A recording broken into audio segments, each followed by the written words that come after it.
So, we should be live on air. We're on air right now? Yeah. Oh, man. I'm not in the bathtub, I swear. No. It's just a bit of bathroom tiles background. And Joe without a shirt. Here, let me sink below so you just get my head. See? Perfect. Yeah, there you go. It's fine. It's all good. So let's wait for a few others to come in. I know Richard said that he was having issues with the link to the Hangouts, but I used it and it seemed to work fine. Here I am. Honestly speaking, this is my first time ever doing Google Hangouts. I think everything is set up fine. I think. It should be. So, but everything seems to be working. It all worked fine for me. Maybe it was because Richard tried to join earlier. Just test the link. Man, I need like a towel or something. Right, so we actually have quite a few people joining in now. So let's see. You're going to become famous. This scene, this is going to end up in a meme. Hey, Jimmy. Hey, Mitch is on. Okay, microphone muted. Hey, guys. Hey, what's up, Mitch? Hey, Mitch. So who's Joe? Hey, are you in your bathtub? I am in the bathtub. I'm so in the bathtub right now. It's not even funny. What's up, Noah? Hey, Noah. Hey, what's up, guys? You need to watch that camera angle there, man. I'm seriously. You need to run a tight ship over there. I'm really afraid that this little platform I've got the phone on is going to like just tip over, and you're going to see a bunch of stuff that you really don't want to see. You need to take a bubble bath. That's the safest way to do it. Well, I mean, I can kick off Walls button shirt. the jets here. See, now the jets are on, so that's pretty safe. Oh, yeah.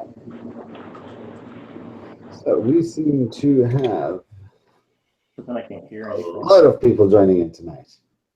Did you have like a topic you wanted to talk about tonight, Joe? I know that was like the norm, but yeah, to be completely honest, I do have a few things which I do want to talk about. So if I can just open my stuff, I was about to say something else. The first new 3D printing live stream, and it had to be mine. I'm sitting here eating junk food, drinking beer, so I don't really care what we do. I'm just, I just woke up. I was just woke up like an hour ago. So you went to bed and then woke up to do the stream? Yeah, I went to bed like, I think it was like 9 o'clock. 9 o'clock in the evening. Malta time. Yeah. Let me see if I can. Hold on, because someone's telling me that my audio is a bit muffled. Yes. Let me see if I can kind of fix that, because I don't know if I can. Let me know if the audio goes out. How's that? Any better? Can you still hear me? Uh-huh. Perfect. You sound the same kind of. You'll probably have to switch it in the little kind of lackluster settings menu they have here. Oh yeah, inside of Hangouts. Yeah. So, man, I've never used Hangouts. So, all right, okay, so. There. How's that? Oh, that's like a million times better. Perfect. So let's see. The topics were, well, strictly speaking, I haven't spoken much about Bay Area Maker Faire since I came back. So I figured we could kind of throw some of that in there. But let me just see, because I completely forgot. Yeah. A very big topic, which is safety on 3D printing, and what I call the Twitch switch. Everyone jumping onto Twitch.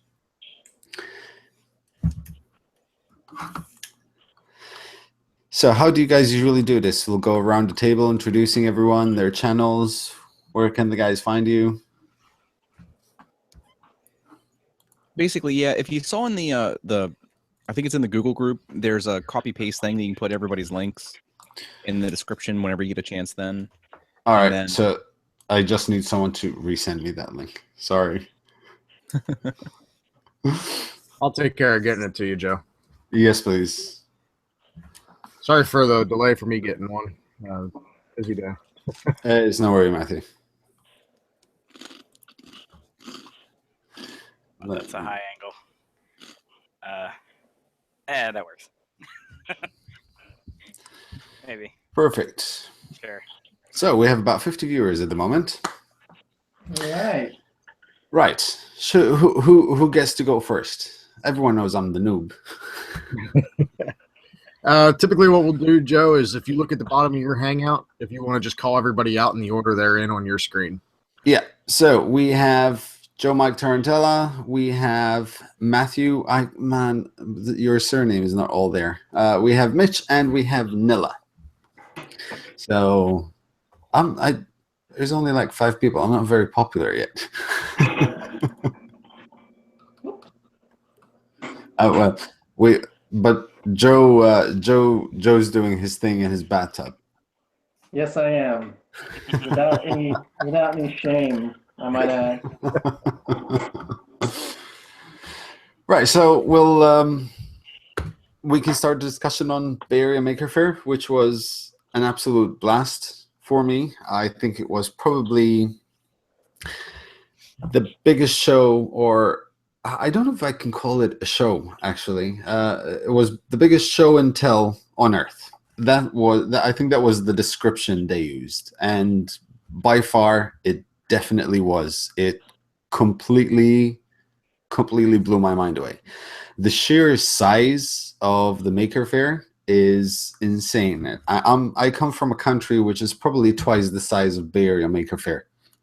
So you can understand my my absolute awe when seeing some of those things. It was completely insane. Any of you guys have been there? Yeah, I was there. I was there for at least Saturday, half of Sunday, because I just flew in like Saturday morning. I met up with a lot of people from my makerspace, the Dallas makerspace, and we all just hung out at the Maker Faire. It's my 4th time going to Bay Area Maker Faire, so like I knew what to expect, but my friends were like in total overload. Like they did not know what to do. So it was cool seeing some of you. I think I saw. Oh no, I saw Chris Practical Printing. I don't remember anybody else, but Joel and Jerry and all the other people. And I got a Matter Hacker shirt, All Spots shirt. I got all the swag. So it was a lot of fun. No, I didn't get a Lozbot shirt. I need to get in touch with Lozbot. They Yeah, can either send me a shirt or a printer. Yeah, equal value, right? Yeah, exactly. Well, to me, it's still swag. It is. It is. Now, I'm hoping somehow, some way, I get to do New York Maker Faire. I'm not entirely sure I will be able to, but I'll try. If that doesn't happen, what will definitely happen is Midwest Rip Rap Festival next year. You gotta go to that. That's definitely the one to go to. New York Maker Faire's on our list to make it to this year. It looks like National Maker Faire in DC is not going to happen. At least if they are, they're going to wait till like the week of and tell everybody. So Ben and I are definitely looking at going to New York Maker Faire, hopefully. Cool. Well, hopefully at some point Malta will have a Maker Faire. I'm going to see what I can do to make that happen. I'm going to try. I know Noob, Northern Virginia Maker Faire, the one I went to back in the beginning of March, I think it was. That one started as a mini Maker Faire, just like a little small Maker Faire, and very quickly in like 2 years grew up to a Maker Faire. Wow. I had to Google Malta. Sorry. That's all right. You know what? You know what? You wouldn't be the first one, and you won't be the last. I assure you. Okay, Mediterranean, got it. It's got it. it's in the middle of the Covfefe. Yeah. Not too far from Sicily. It's about 60 kilometers away from Sicily, actually. That's where my family is from. It's from Sicily, hence Terranella, last name. Ah, Very- Tarantella. And I think See- Cerrone see- is also from see- that area. I can actually pronounce that. Tarantella. Tarantella. As old Grandma Jenny would say, yes. Sugun for you, yes. Most of my Italian has been lost, I think. But yeah, the Cerrone name, that's about it. No, seeing as, I mean, here, when we grew up here in the 80s, we had no TV channels, like no English channels whatsoever. So all we used to watch was Italian TV channel. And we've learned Italian that way. So almost 80% of Malta is expert in Italian. Nice. So what else? What else? The Kansas So- City Maker Fair, that's tasty. If you come for that. It's at the end of this month. I've got a booth. I'm going to be doing 3D printing demonstrations and actually let some people kind of get a feel for how you 3D print. So, yeah, I think it'll be fun. There's also the Rome Maker Faire, which that should easily be doable because that's like, what, 200 kilometers away from me? I can literally get on a ferry from here to Sicily, hop on my bike, and just drive all the way up. It should take me about a day and a half to get there. On your bike? Yeah.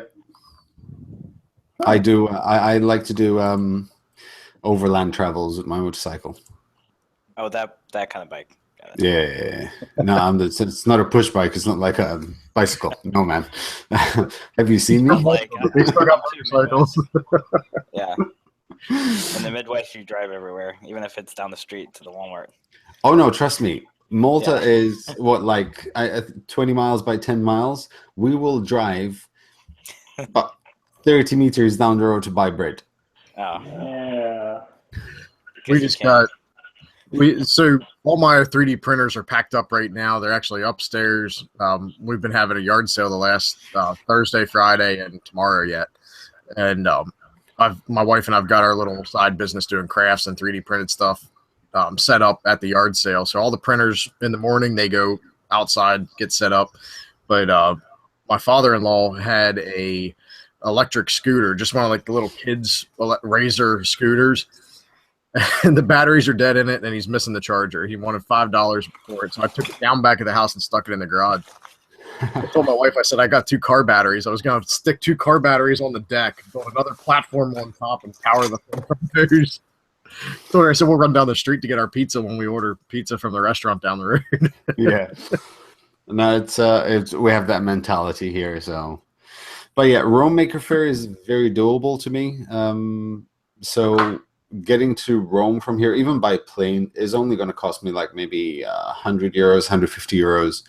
So yeah, I can go stock Josef Prussia there. So yeah, meeting Josef was very interesting. He kind of caught me off guard. He has a very, very weird sense of humor. And when you're kind of starstruck with someone like Josef, you don't expect it. You're kind of like very nice and polite and everything. And I went up next to him and he goes, "Ah, it's you." I'm like, what?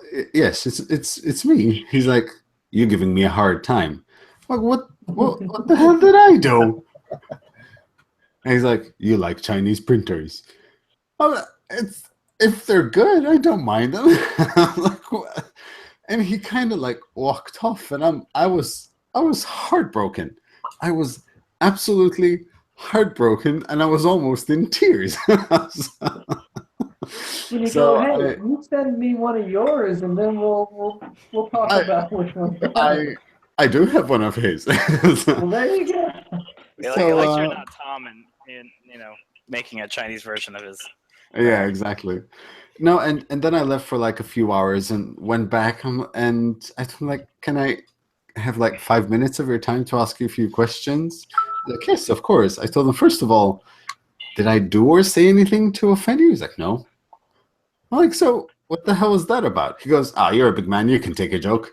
I was If you know it's a joke.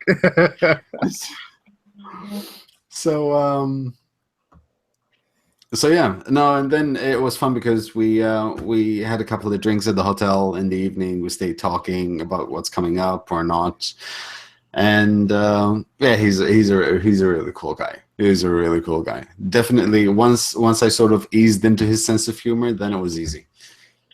I was amazed at how actually like large he is. Like when I met him at Murph, I was like, "Holy crap, this guy is big." I had the same reaction with Joel, 3D printing nerd. I was like, "He's really tall." Yeah, he is. It's funny because I felt very short in the States. Yeah. Everyone, first of all, meeting Joel, that just, he's huge. He's this sounds so. I keep being hesitant to say it, but he's a really massive guy. Yeah. Because it sounds so wrong. He's like a Czech teddy bear. He's like, it's weird because there's that voice and there's the presence in the room, and it's wow. Okay, so I was like, hey, yeah, but yeah, it was from Giant. Him and Chuck Hellebuck both. yes, even Chuck. I'm telling you, I felt so short, and I'm not that short in my country. I'm above average, but man, I felt short. I felt like how everyone who's shorter than me feels here. I think that's just a Mediterranean thing, because like, you know, my family is all short. Yeah, I'm always the short one in the room. it's probably all the pasta we eat. The pasta stunts the growth, or the pasta. Yeah. And yeah, it was probably one of the most awesome thing that happened to me, which kind of made me laugh so much, and it kind of gives me goosebumps. It was we were at the Meta Hackers booth at the fair, and this guy came by. I was talking to Chuck, and this guy just went nuts. He was possibly like 60 years old. He was like really skinny, tall dude, but he had this childish look on his face, like he was starstruck by Chuck. And it was so sweet. And he's like, man, I can't believe I'm talking to you. You're such an awesome guy. And I'm such a big fan. I watch all your videos. I'm like, oh man, one day I hope that will be me. And this guy looked at me. He's like, could you take a photo of me and Chuck? I'm like, yeah, man, I'm sure. So I'm there telling them like to smile. It's coming. And his eyes just kind of opened up and he goes, you're Joe. You're Joe. You're the noob. I was like, oh. It was so, no, I want a picture with both now. So it was like so awesome. It was absolutely awesome. It was by far the most memorable moment of the fair. That and meeting Adam Savage, of course. Oh man, that's lucky. I would love to meet Adam Savage. It was cool. There was also Grant Imahara. I didn't get to see Conan O'Brien. As soon as they said, all I did was literally look around the room to see if there's anyone really tall with an orange top. Yeah. Right. So, yeah. Let me see if there is anyone in the chat who has any questions for anyone. There's quite a few people actually here. We have about 60 viewers at the moment. No, everyone's talking about the height of Joel. That usually ends up having a side conversation from the rest of us. so yeah, exactly. It's all about He's definitely over 6 foot tall. Yeah, 6'1", 6'3", 6'2". Definitely over 6. I gotta drain my bath water here real quick and climb out, so I'm going to go ahead switch off and the camera. I'm gonna figure this out. There we go. Now we're gonna hear the gurgling sound. Yeah. Don't drop the phone in the bathtub. Underwater view. Unless it's waterproof. It is. It's an S7. Okay. Yeah, we also have Richard now joining in. Sorry, Yes. I didn't notice. Yep. Brenna and I finally made it. When in doubt, reboot and Yeah. get someone else to resend the link to you. Yeah, the link change. It's the process is reboot, clear cache, and cookies. Of course, I you think- clear all the cookies. You need to eat the delicious, delicious cookies. Yes, you should always eat the cookies. I'm wishing I could reboot my printer because I broke off a piece of filament just below the extruder gear. Oh, that's always fun because you got to tear it all apart to get it. Either you get lucky and you can feed something through behind it, or else have to tear the whole thing apart to get to it. Yeah, it's half apart right now. And cooking. There we go. You're okay, Nilla? You seem quiet. Yeah, sorry, I have my mic muted. I'm tapping some threads in this aluminum here. I don't want to. All right, okay. The I cam thought maybe switch you were every like time I make a noise. not breastfeeding, are you? No, my wife's sleeping. How's the kid doing, man? Oh, great. He's like, he sleeps like he's dead during the day, and then at night he's up like every 45 minutes or so. Just Wow. like his daddy. But no, everything's great, really. I don't know. I like kids, so it's Yeah. pretty easy. Wicked. But no, it's all good. No, I'm definitely being uncharacteristically quiet. You guys, well, I Actually- didn't go to the Maker Faire, so it kind of like I don't really have much to contribute other than my like complete and utter jealousy of everybody who got to go. I think the closest one to me that's in the near future will be the New York, and then next year is at Nova. Next year I'm going to try to go to Nova if possible, but yeah, I haven't gotten to go to anything, so I'm like a complete outcast in these conversations. Actually, this kind of brings us on to the next topic because, well, speaking about kids, and that is 3D printer safety.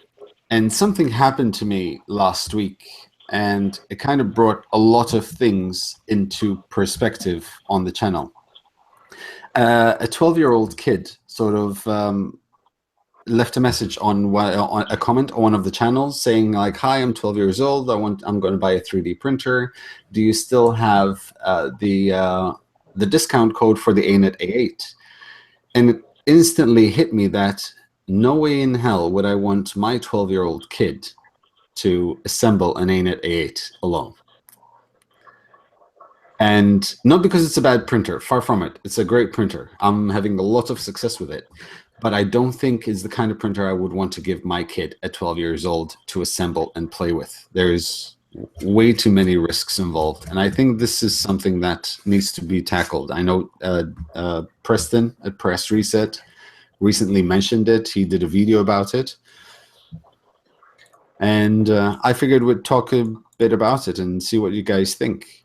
I agree completely. Like, unless you're in a situation where you're going to be 100%, assisting like a 12-year-old with a printer like that, like, unless you're going to be there every single time that printer's run and be there to make sure nothing goes wrong, I agree.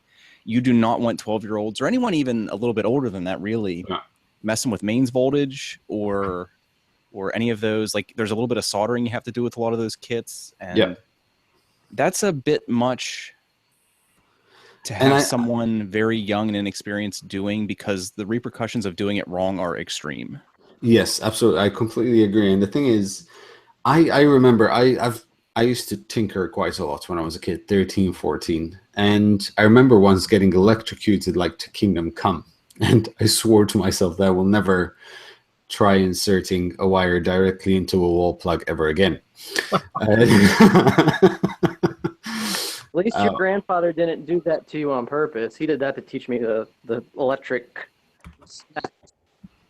That's the Mediterranean way of doing the life lessons. It is. Here. It is unfortunate, though, because I think there's, like, if you do take a younger person and have them assemble something like an A8, I think there's so much to be learned there. But when you introduce heat, like I've burned myself a couple times pretty bad. Yeah. It just a couple weeks ago, I for some reason like just reached under the printer from the back and grabbed the heat block, and all of us, a lot of times, if you touch it very, very briefly, it's not that bad. No. But I had contact for 2 or 3 full seconds, and it burnt really bad. And combining that with like the whole electricity and the potential of touching like mains voltage, I think it's just a bit much to put in the hands of someone very, very young. That's why I'm doing a solid state relay with mains voltage to my heater bed, so I can touch, 110 AC directly, not accidentally. I have along the lines of like the temperature safety and stuff. So my 5-year-old daughter, back in December sometime, I bought her a one of the 3D printing pens. It's the XYZ. So I mean, it's got a little 0.4 millimeter nozzle on it, brass nozzle sticking out of the end. That's just as hot as it's not adjustable, but I think it's like 200 is where they have it set. Yeah. She uses the 3D printing pen, but like she got a little bit, I'll say, over comfortable with it, and she saw me go and grab the end quick and pull like some plastic away from it and stuff that built up. She got a little bit overconfident and tried to do it, and it was one of those, she doesn't get to play with that pen unless she's literally sitting right here beside me at the desk and I'm watching her with it. But Yeah. I saw her the one time start to go to pull the plastic away. I'm like, no, you gotta, this is why I sit there with her rather than just letting her play with the 3D printing pen. And same thing would go for the printers and stuff. I mean, like Nilla said, it's nothing to reach over quick and snag some hot plastic off the nozzle that's about to drip before the printer starts and stuff like that. I'm sure we've all done it. You sit there and watch it, and every once in a while, you get that one where it's like, oh, that's a little hot. Yeah, It's exactly. Even as an adult, it's really easy to get complacent like that because you do it a bunch of times and has really no effect. And yeah, it's pretty easy to burn yourself with those temps. It's easy to forget just how hot that is. That's going to give you a burn really quick and really deep if you expose yourself to it very long. Yeah, I'm kind of losing my fingerprints now. They're almost all gone on the right hand. Just to either to clean the nozzle very quickly before it starts printing is just much easier than actually looking for a pair of tweezers. Yep. I play guitar, so my left hand's pretty good, but my right hand is like I have a little girl hand on my right hand, and if I touch it even like a tiny little bit, it will blister usually, and it's not good. Now, the idea of a 12-year-old building a kit is a good one. It has to be the right one. Yay, Correct. the right one. Yeah, I agree. And like even the A8, I mean, if you've got close adult supervision, like you can guarantee the adult's going to be right there. Like Noah said, it's a great learning experience for the kids. I mean, when it comes to my Delta that I built for the first one, I learned so much about that even my Flash Forge, my Wanhao, I'm very comfortable doing basically anything to those printers, even though I didn't build them. I understand so much more because I built my first printer. But that being said, it's not for everybody. No, I completely agree that it's definitely not. It could be, but there's so much more that needs to be done. And I next week actually I will be shifting my focus quite a bit on safety. So the kind of things that you should definitely do as a first step if you intend to get a 3D printer. At least get a 3D printer kit from China. By no means are they bad. I've had many success. I think I have about 7 or 8 of them here. I love each and every single one of them. I've had success with each and every single one of them, but they all have the same, well, most of them have the same consistent problem. That is exposed wires for power supply. There's just no safety aspect to it. Connectors are a bit loose. So there has to be this consensus of if you get a 3D printer kit with X, Y, and Z issues, then A, B, C have to be the absolute first solutions that you have to do to it. Yeah. I just real quick, I wanted to touch base on something I saw in the chat. Robert Hupp said asked the question, what kit do we recommend? Since a lot of us are saying, for a first-time builder, young first-time builder, what kit do you recommend rather than like an A8, things like that? Honestly, I don't have one. One is in my very near focus, but it really crosses the line whether it's a kit or not.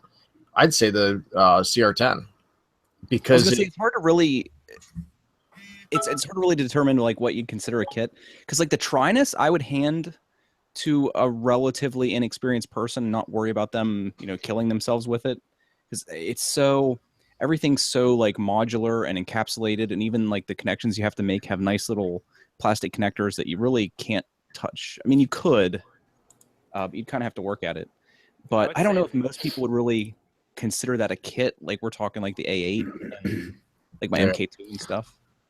The MK2, that's like I said, even the CR10, I mean, it's basically what, 3 pieces in the box. Yeah. Just like the Wanhao. But when you're talking, okay, a couple of people in the chat are saying too, if you're talking low end, like the approximate cost of like an A8 and stuff like that, I'd probably say something like the Trinus or the CR10. That's a semi-assemble it yourself, but still gives you a little bit of confidence because you did put some of it together. Or if you're going a little bit on the higher end, the Prusa, the MK2. MK2 is a great kit to just in general, yeah, definitely. Yeah, especially for someone who has never assembled a 3D printer before. The Prusa was like kit number 4 for me, so I already had experience, but I remember going through it and being like, man, if I had to recommend a kit to someone who has, not the best mechanical touch and needs some clear, concise instructions, it's the MK2 all the way. Like, I was just blown away at how thorough they were with the instructions on the build. And apparently the MK2S, I can never say that right if I don't say the whole thing. The MK2S has apparently even improved on like how thorough the instructions are and kind of how nicely they hold your hand during the assembly process. Incredible instructions with it for the build, very easy to go through. And then it gets even better because if you go online, you get people's comments just to fine tune the pictures, lead you through it. And if you do have a problem, their support was incredible. Yeah, I did the 3D printer. I did the 3D printer building workshop with the Prusa Mark II, and I had about 6 people in the class, and pretty much 5 of the 6 people got it done in less than 12 hours. So like, and I was just going through helping with parts of the instructions, but yeah, the main thing I like is that all the wires are pre-crimped and the hot end's pre-assembled. Like that's the hardest part of 3D printers is wiring. Yep. In my opinion. So I think Ron in chat made a good point, is that he said, let's not lead people into a false sense of security. All kits should be taken seriously and are potentially dangerous. I think that's very true. Like even I was saying about the Trinus, you could still hurt yourself with a printer like that. And obviously all of them you can potentially burn yourself with, because even like on the Trinus where the hot end is kind of encapsulated in that little unit, you can still touch it because you have to have access to it. So even some of these kits that we would recommend for beginners, you always have to keep in mind that you can potentially hurt yourself with them, and you don't want to let young, like kids and stuff, around them unsupervised because they can burn themselves. I completely agree. Having the hot end exposed, it's a hazard for kids. It's just dangerous. It doesn't have to have a heat bed, but there's always the hot end, and something that reaches 210 plus degrees is a safety concern because it's easily reachable. That's Celsius too. Yeah, exactly. So I have no idea what's like that in Fahrenheit, but that's not even a real measurement anyway. Hot enough to burn you quick. Yes, exactly. Was just made there in chat too. I think it was Robert Hupp there about the interest of kids is transient, as he puts it, and which is very accurate.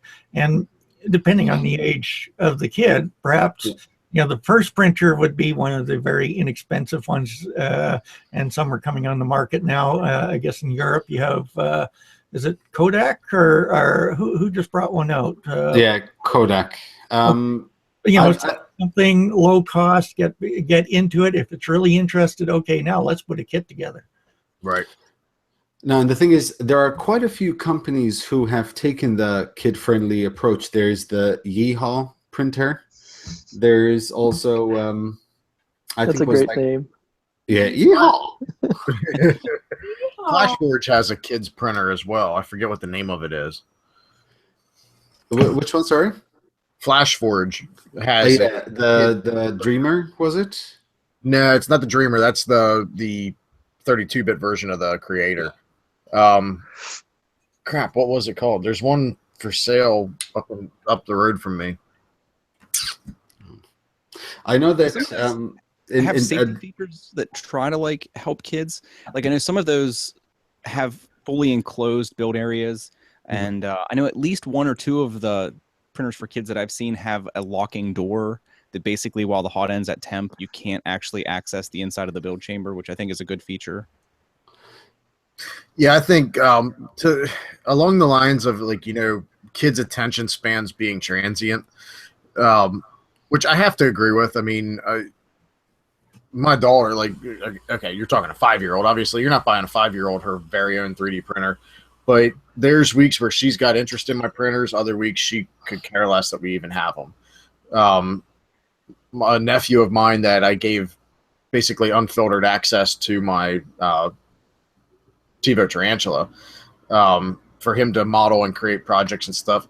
He comes at me for like a week solid. He'll be hammering, knocking on my door saying, hey, I've modeled this. I want to print this. I want to print this. Can we do a video on this? And then he'll go 2 weeks with no interest whatsoever. Now, I met a kid today at my yard sale that was asking me questions about, he has a Flashforge Creator that he just got for his birthday. And this kid is he is hitting the ground running. He's doing 3D modeling and stuff. He's had the printer for 2 weeks, I think he said. And I mean, he's hit the ground running. And I think when you see a kid doing something like that, then, a printer, a Flashforge Creator Pro is what? $1,000, $1,200, something like that. If you're going to spend that kind of money on a kid to get a printer, whether it's a kit or a fully assembled printer, you're going to want to know that they're going to stay interested in it. At least I would. Yeah, Reasonable Exactly. Being brought up a good point. No kit for a young person. The Monoprice Mini would be a good starter. I actually would have to completely agree with that. As far as like ease of use, cost, and just sheer enjoyment factors, I think the Mini is actually really good middle road. So instead of going the kit route right away, you can get the Mini, get to printing right away, and still it's relatively safe. It's all enclosed as long as you don't touch the hot end. I have to agree. And the thing is, there are a couple of Chinese kits which actually take that route as well. I have an Ant E-Carry, which is a printer from GearBest. It took me about 7 minutes to get it out of the box and start printing, and printing really well. So in terms of experience for a kid, ideal, especially for the fact that the way the fan shroud is done, it kind of covers the hot end. So unless you literally go underneath and stick your finger on the hot end, it's barely visible. But it's still not a kit. And I think for someone who's, I don't know exactly what the age should be, but I think it has to be a pre-built, at least for a kid, because there's still risks involved. Yeah. Nick wants to know, Joe Noob, if he asked if we talked about the Obsidian yet, which I honestly, I don't know anything about it. You probably know more about that one than I do. The Obsidian can be actually a very good printer for kids because 1, pre-built, 2, very cheap, 3, it has pretty much everything you'd need out of a 3D printer, and it's small, it's portable, and seeing as it's a Core XY printer, you don't really get direct access to the hot end. The way the hot end is set up from the side, it's kind of hidden with like the top shelf of the printer. So I believe, yes, I believe the Obsidian, if Kodama get it right, if Kodama get the communication right, the support, the customer support, because that is extremely, extremely important. The reason being is that Kodama is a company of what, like 3 employees. It's basically it. And they've had some issues replying to customers and customer support and all that with Michael, like kind of like the CEO, answering questions or issues himself. If they get that right, if they amp up production, if they amp up their customer support, I believe the Obsidian will be a printer that will set new standards in the 3D printing industry of what quality at a low cost can be. Because the LCD screen is very easy to use, it's very intuitive, very user friendly, so kids would have no problem playing around with it. It has Wi-Fi, it has a camera, so it makes the experience a lot of fun. And for what the full kit at retail price eventually will be like $249, you have one hell of a printer. Yeah, I agree. I even had Joel retweeted. I think he did a hashtag signal boost to help me get some kind of response from Kodama support.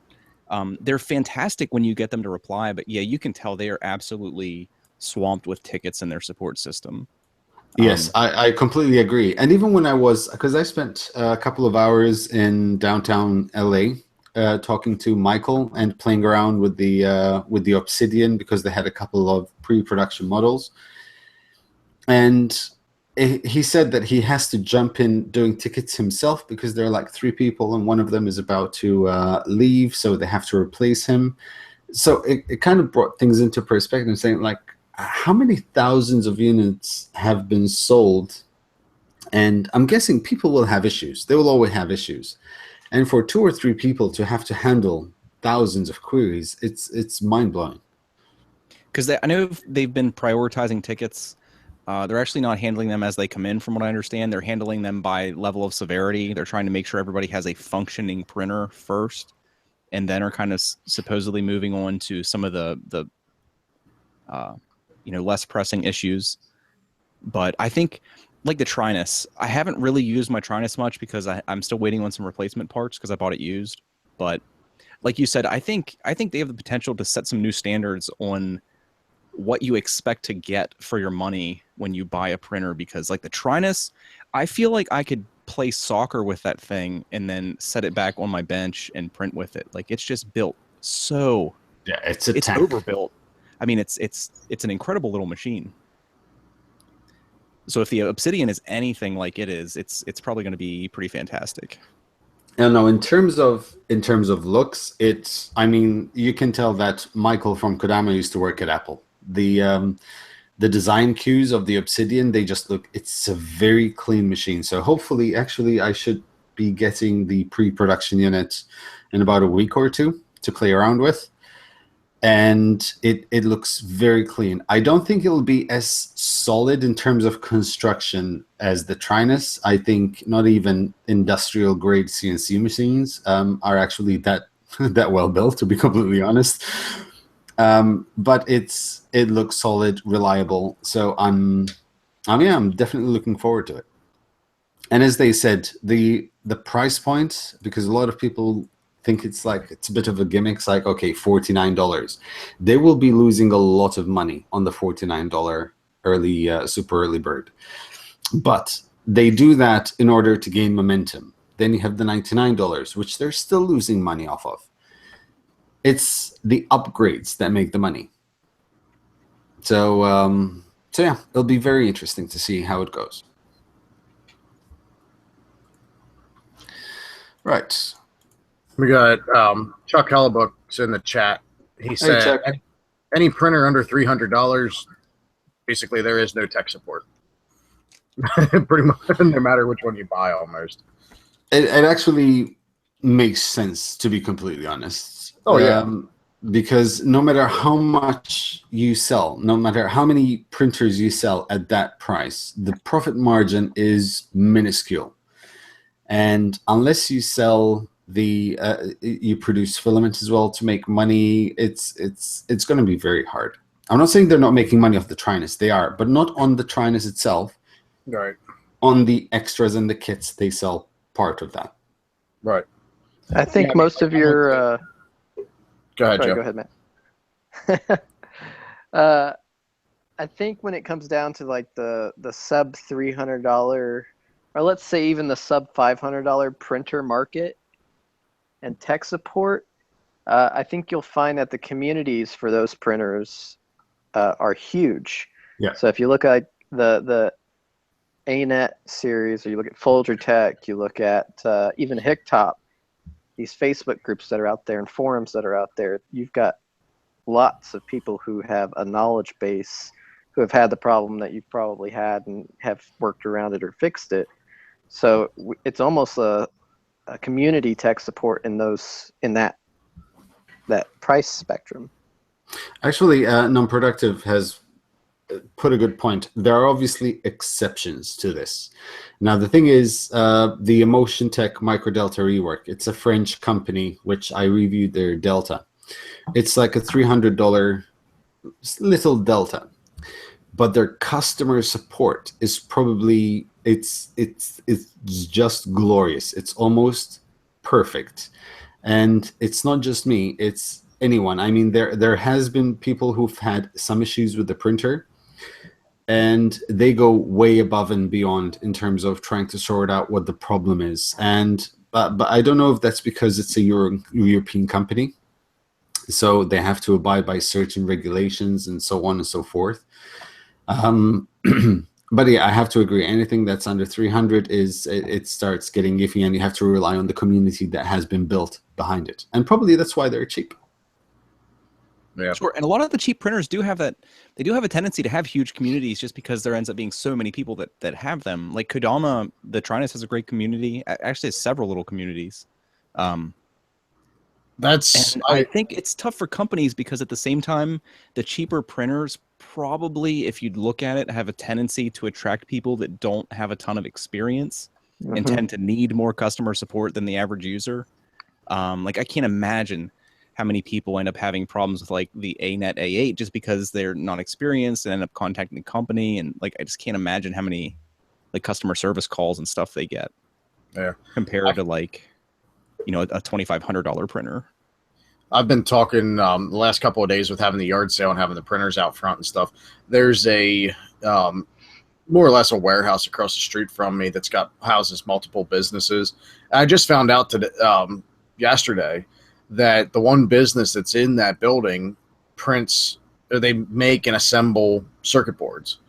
Talking to them, they just bought a Prusa Mark II or MK2. No, it's a Mark II. Yeah, they bought it with the intentions of building or being able to print all kinds of stuff.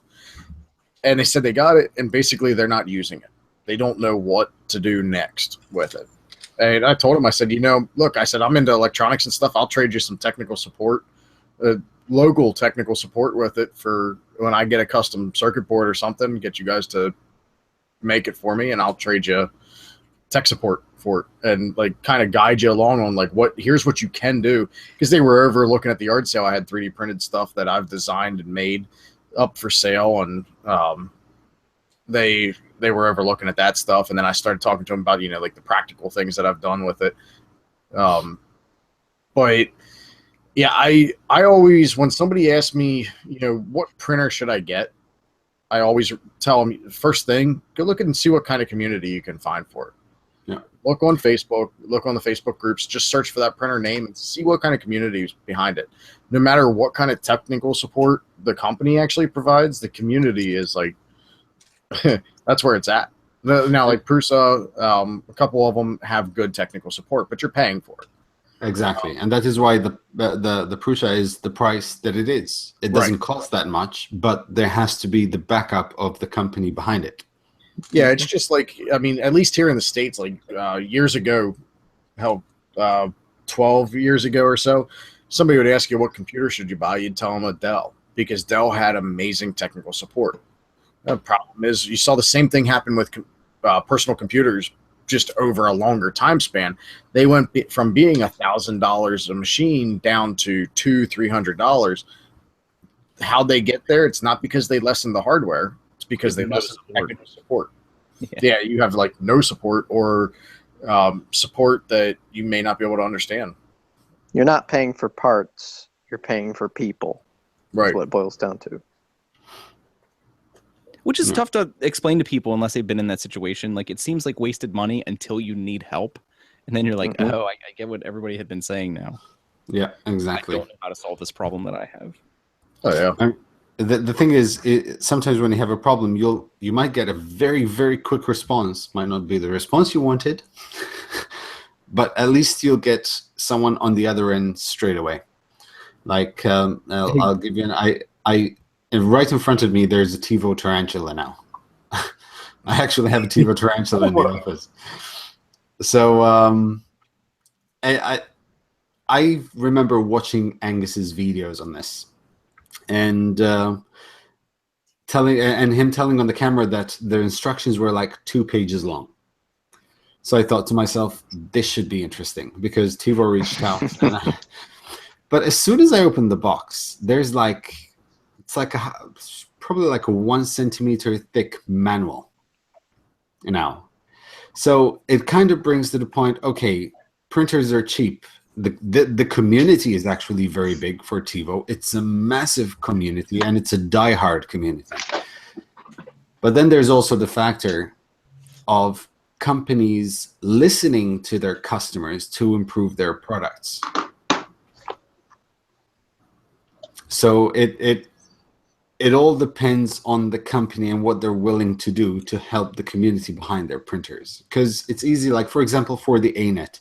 I'm sure that the company that created the ANET couldn't care less about the community. Like, couldn't care less about customer support, because there's the community behind it. Their whole purpose was to create a cheap 3D printer, which is accessible to absolutely everyone. And they did. And it was successful because a lot of people bought it. But has anyone ever spoke to the customer support of ANET? Ever? I wouldn't, like, if I had a problem with it, it wouldn't even enter my mind to try, honestly. It's like one of those companies where I wouldn't expect a human being to respond to anything I ever said. Jai, I think it's best to mute your mic. Hey, Chuck is with us. Chuck! Hey, Chuck. Hey, Chuck. Hey, Chuck. Hey, guys. So, yeah, what's your take on this, Chuck? You have a decent share of experience with either kits, cheap kits, Chinese printers, safety, support. You get what you pay for. I mean, that's really what it comes down to. You guys know I focused a lot on the sub $500 printer.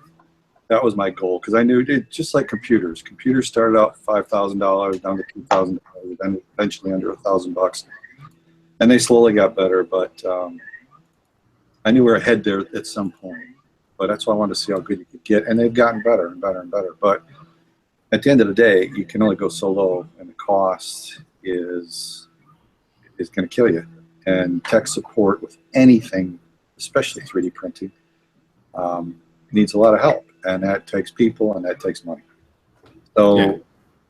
The Facebook groups and all that make a huge difference. But again, you're talking to people who may be new to it themselves. So you're learning things from people that I've asked them, why do you say do this or why to do that? And they really don't know, but it worked for them, you know.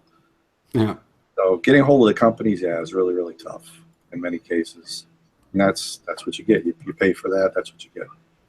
Yeah, I never want to scare anybody away from 3D printing, but you have to come in like realizing that there are a lot of problems you can run into with 3D printing. Like this is an activity that you have so much control over absolutely every facet of everything you do with printing that it's easy to get something wrong and not really it's not always intuitive what exactly you're doing wrong to cause the problem you have. Yeah. As a starter, as someone who's just starting out in 3D printing, if you're not that inclined to be a technical person or a tinkerer, I believe it could be completely overwhelming, because imagine getting the first jam on someone who has never used a 3D printer. That probably is just enough for that person to give up, because they wouldn't know where to begin. Yeah, like it was my fault on the Trinus. Like I got a filament jam, and it was a little involved to disassemble the extruder assembly and actually get in there because of exactly what I had done. And I just imagine if that had been me with my first printer, it'd have been a little overwhelming, I think. The funny thing is, even if you had the customer support to back it up, imagine being someone non-technical trying to explain exactly what happened to the customer support. It just won't print. Right. Yeah. But yeah, safety is definitely, I think we veered off, but yeah, it's a nice discussion. Safety is definitely paramount. And I think we as YouTubers, or some people who actually advocate for 3D printing, I think we need to do a bit more in order to focus on safety. And that starts for me, because I do a lot of Chinese printer kit reviews, a lot of them. And it's something that I constantly take for granted because I'm the one using it. So I kind of know what I have to do and what not. But this message from this 12-year-old kid sort of brought everything into perspective. And it hit me like a ton of bricks. And I thought to myself that it's a hell of a responsibility to recommend printers. Because a 12-year-old kid that watches your video and decides to tell his parents that he wants this printer, and let's say it's the kind of parents that, okay, let's buy you a 3D printer, they wouldn't know. So it's a hell of a responsibility, and I'm going to try to do a couple of episodes where I focus a lot on safety on 3D printers, because I think it's paramount. Well, that's part of the reason I don't really recommend kits. I know a lot of people say do a kit, you learn about the 3D printer, but a lot of the kits are cheap. They're not safety-wise electrically. They got the power supplies exposed. You got the high power, and then how's it put together, and is the firmware really good? So when I do recommend, I have recommended a lot of FlashForge Dreamers people. Now it's a $1,200 printer, but it's enclosed. It's fairly reliable. So it's a type of printer. If you're going to spend $1,200 on a kid, then you're going to watch the kid too. See what you're going to do with that $1,200 printer as a parent, right? So you're going to make that investment unless you know they're going to use it or involve with it. But to go out and buy and there's nothing against the Attn. I mean, there's a huge crowd out there and they love it. It's awesome. I just can't recommend that because of what you said. Because if I say that, I know a lot of people are going to buy a printer. And if they go and buy that, then they have problems. I make a very good point when people ask me, hey, with the yard sale, a lot of people have been asking me here the last couple of days, and tomorrow's going to be a couple thousand people will come through the yard sale. And the printers are there running. People are going to be asking me all day about them. And I never really give out recommendations. I tell people what I think of the printers that I have, but I don't really ever tell anybody you should get this printer or you should get that printer. I show them the TiVo Tarantula, which the other day, Wednesday night, I had it print a full-size 3D scan of my head, so life-size version, and it printed it perfectly great. So I thought, okay, well, it's finally earned the privilege to go out at the yard sale with the other two printers that I have running for our side business. And the thing hasn't printed a single thing since I moved it up there. And I explained to him, look, here's a printer that I paid $100 for. I said, you pay about $200-ish for it brand new as a kit. I said, takes a lot of work. At the same time, I said, I've got my $700 Power Spec Ultra. That's a FlashForge Dreamer clone. And it's a workhorse. I've got a $450 Folger Tech console kit that I put together. It's a workhorse. Now, I've heard people say with the console, I've heard a lot of people in the Folger Tech group say, you know, they've never gotten a good print off their console. I've never really gotten bad prints off of it, to be totally honest. Would I recommend that to somebody? Probably not. I'd tell them, you know, this is the experience I've had with it. But then I always make a point of explaining to people just everybody experiences these difficulties, bed adhesion issues. You know, some days the printer just does not want to cooperate, period. Like, there are problems with 3D printing. It's not just put the model in and print like people think, and sometimes it's advertised. Unfortunately, it's advertised very well that you just put the file in and hit print. Yeah. And I think that's also a thing that we kind of miss here in terms of educating the community, because we get a printer, we do an unboxing, we build it, and then we do a review of the quality of the prints. How did we get there? What did we have to experience in order to get there? And a lot of people be like, okay, but how do you get the printer to print so well? Because I never managed to get it printing. Blood, sweat, tears, hours, lack of sleep. Lots of arguments. Yes, late nights. That's but why I agree. Sorry. Like on sorry, a lot of go my ahead, Noah. streams, I don't know if many of you, I know some of you in the actual chat here have watched some of my streams, but I've had like 6 and 7 hour Tuesdays to streams Thursdays. where we spent the entire thing trying to solve a relatively simple problem that you just need to keep tinkering and tinkering and tinkering and tinkering. Sometimes you need to stop, reset, and completely redo everything you've just done, you know, to really get at the root of the problem and fix it properly. And some people just either aren't willing or don't have the time or the experience to really do that in a way that's going to be effective. I mean, I didn't have any 3D printing experience, but like I've been building computers and electronics and all kinds of stuff for years. And I've still had some problems, even with the MK2, that took me a little while to fix, even with assistance from people who had more experience than me.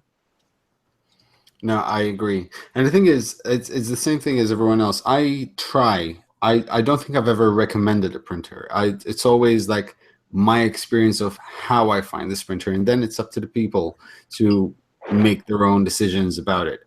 But it's not going to be easy with any printer. I've always said it. There's no printer that is perfect. It just doesn't exist. There's always going to be something. And no matter how user-friendly it is, no matter how clog-free it's patented and all that, yeah, that doesn't exist. That's why, man. Yeah, one of the things, kind of pre-assembled printers, there is so much to be. There's so much they offer as far as like having a frustration-free experience, because like we were talking about younger people, and all this stuff doesn't just apply to younger people, especially the safety stuff.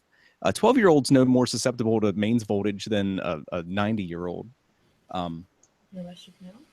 But if we are really trying to sell the technology and try to bring more people into the community, there's going to be a lot of people that buy kits and I think just get discouraged to the point where they don't want to participate in 3D printing anymore. I think that's something I've worried about in the past, like recommending kits and stuff to people. There's days I don't want to participate in, and I've got 4 printers. Yeah, it's after about the 6th or 7th hour of trying to diagnose a problem. You're just like, is this worth it? Come on. That's the FlashForge the FlashForge clone that I have sat for a month. Oh, the whole month of February. I did not get a single successful print off of that. And one day at work, it clicked in my head what the problem was. I came home and fixed it. And bam, the thing's been working great ever since I fixed it. I don't even remember. It was that stupid. I don't even remember what the problem was now, but it was one of those where I was just glossing over the simplest thing and thinking it had to be more complicated. So the happy extruder actually taught me a new word. It's called vicarious liability, which refers to the situation where someone is held responsible for the actions or omissions of a person. So there. We could be held guilty of vicarious liability, although vicarious liability sounds something I would enjoy for some reason. I don't know. It just seems like well, like we're talking about safety, and it does come up. Like it's been a little while now, but I don't know if anyone remembers the fire that resulted in a death. That there was hairspray involved on a build surface and stuff. Yeah, it's like 4 There was a lot bottles of fingers hairspray and the magic paper or whatever it is under the Yeah. printer. which is a very, very corner. Like that's such a corner case. Yeah. But it's like safety does come up. I haven't been a member of the community for a real long time, but invariably, like something happens, safety becomes like, you know, comes to the forefront again, and everybody talks about like how important it is, and then almost immediately, like Goes that away. complacency sets back in, and people stop talking about it because something terrible hasn't happened for like a little while. Yeah. But it's the same thing, because this is something that happens quite. It's in everyday life, not just this, absolutely everything. Like, for example, work. I work 40 hours a week. I have a department that runs 24 hours a day, and we do a lot of work. We do one thing bad, and that's the one thing the company gets to know about, and it sort of takes focus. Everything else is dismissed. Now, put this in terms of 3D printing. How many 3D printer kits are sold worldwide? And in context, how many of them do you hear about fires? So it's sometimes I believe that you have to see the context of how the fire started, because I've up till now with kits, the one thing I constantly see that is possibly a fire hazard, to be completely honest, is bad connectors. Mm-hmm. And they're on everything potentially. It's not just like a 3D printer thing. Yeah, it's the biggest always difference bad connecting. Yeah, I mean, like a lot of your electronics and stuff that you see catching on fire now, like recently it's more lithium-ion batteries and bad storage, bad installation of them, bad batteries, whatever. But when you look at some stuff that catches on fire or tear apart electronics, I mean, I tear apart enough electronics to reuse some of the components out of them and stuff and repurpose them. Chuck, I'm sure you've seen this. They use crappy connectors and everything. The difference is the 3D printers, the crappy connectors are being used on moving parts. Well, not Yes. only that, but they're pulling a lot more current than Right. your cell phone or a lot of other small electronic devices. You look at what kind of current the printer as a whole draws, and then you look at something like a ramps board with those green connections and how they're burning out. Yep. Undergauged. The connectors themselves are undergauged in a way, and then if you're building the printer on top of all that, then you may not get a secure connection into the terminal itself, which again is another problem that we run into a lot. So Plus, there's it's like a separate topic, but which more printers would run on 24 volts instead of 12? Like there's so many printers that run on 12, and it's Yeah. a significantly higher fire hazard than 24 volts for a number of reasons. Right, because at 12 volts, you're pulling, in most cases, Yeah. you're pulling more amperage than at 24. The higher the voltage, the lower the amperage in a lot of cases. Plus, A lot not less to mention the dangerous. 24 volt heats up faster. Therefore, it's energized less frequently. I mean, there's all kinds of advantages to the higher voltages. And at the same time, too, with DC voltage, 24 volts is not that high, but the higher your voltage, the higher the electrical shock hazard. Again, 24 volts is pretty minute, but Especially at low amperage. right. Yeah. And the thing is, it doesn't have to be a Chinese printer kit. Right. Any printer kit. I've had the connector for the heat bed of the Prusa i3 Mark II burned down. It didn't actually burn. It kind of melted a bit, and the heat bed stopped working completely. So it wasn't just because it's a bad connect. It was literally just the bad connection, because what happens is there's the strain relief, not enough strain relief, which is why they changed the Rambo box. So there's that tiny movement which creates little sparks, and that's what, that could be the hazard. So it doesn't have to be a cheap printer. It could be any printer. I'm not going to diss the Prusa Mark II for it, because I could have maybe secured it better. It could have been sort of a factory fault. I don't know. I think there were a lot of people shocked when you said that, because again, that complacency sets in where people kind of think to themselves that all these electricity and wiring issues are, like you said, they're the cheap Chinese printers. That's where this stuff happens. And it's like, no, this is literally anything that you plug in can have problems like this if you're not careful. Well, Yeah, exactly. It's the heated bed, right? I mean, I changed Yeah. microphones. Can you guys hear me okay? Yes, Yeah. yes, yes. Okay, Not fine, Chuck. It's the heated bed, though. I mean, that's what kind of changed all this, because essentially a heated bed is a short circuit. I mean, if you really look at it, it's what, Yeah. 4 ohms. Wiring into another. That's a like a short space circuit, heater. and you're well, it's worse because it's Worse, yeah. space heater's higher resistance, and it'll be put in a nice metal box. Here we're exposing this short circuit and putting a piece of glass or something on top of it, and just to get the heat. And for what? And so that's another thing as far as a first printer. A non-heated bed is probably better because PLA will stick. You really don't need it. But if you're not going to enclose it, then yeah, don't have the heated bed. But then, like you talked about, that connection on these boards, that thing moving back and forth, that's just, there's no good way to really attach that. Yep. Solder it. Yeah, Even- exactly. Even Yeah, that even if you soldering, solder, broken joints. even if you It'll solder and stress the clamp it, joints. it's you got high current. It's going to heat that wire. It's moving. It's going to be thicker wire, so it's not going to be safe no matter how you do that. Yeah. In the long think run. Apple has with their stinking lightning connectors on their chargers, or pretty much any kind of Apple charger that I've ever had has frayed, even with the added strain relief. Exactly. And we're talking about a company that prides itself in craftsmanship and quality, and even they have cable strain and fraying and shorting and fires and all this other stuff. I've had braided cables tear Oh, apart. yeah. So But just the thing to remember is there's no such thing really as an electrical failure.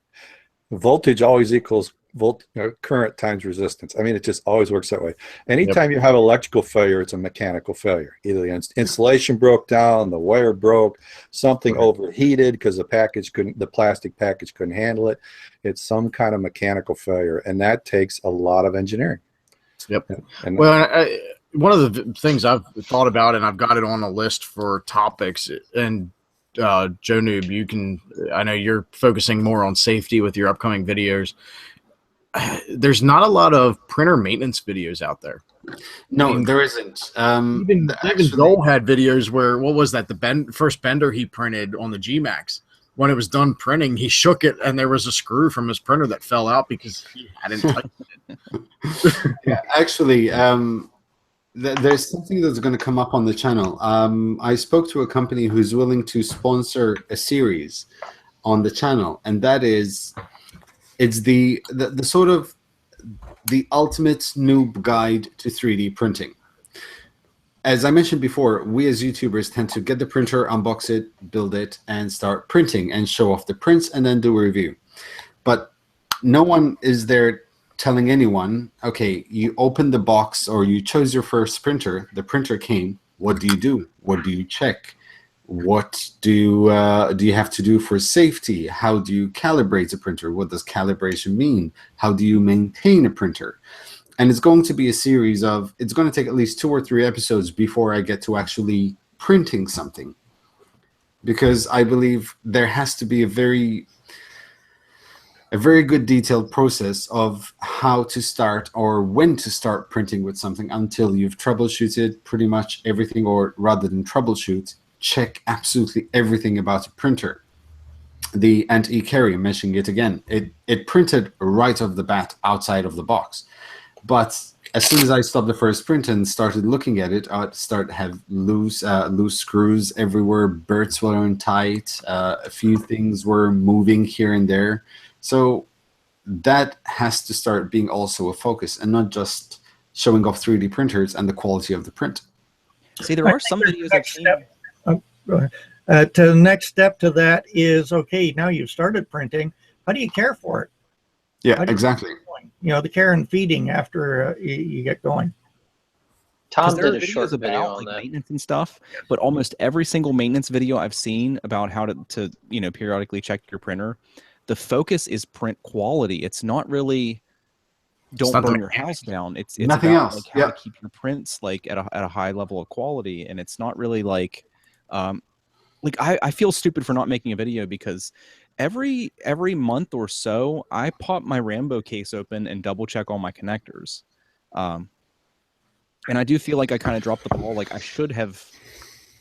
That's something we should all be shouting from the mountaintop. Like it's so much more important than print quality. Like the idea of not hurting yourself, not hurting your equipment, not burning your house down. Like that's But then- that's step one. Like getting a high quality print should be at least step 2 or 3. Yeah, but the problem is you'll get like 10 views. It's true. Yeah. It's true. It's not a very sexy video.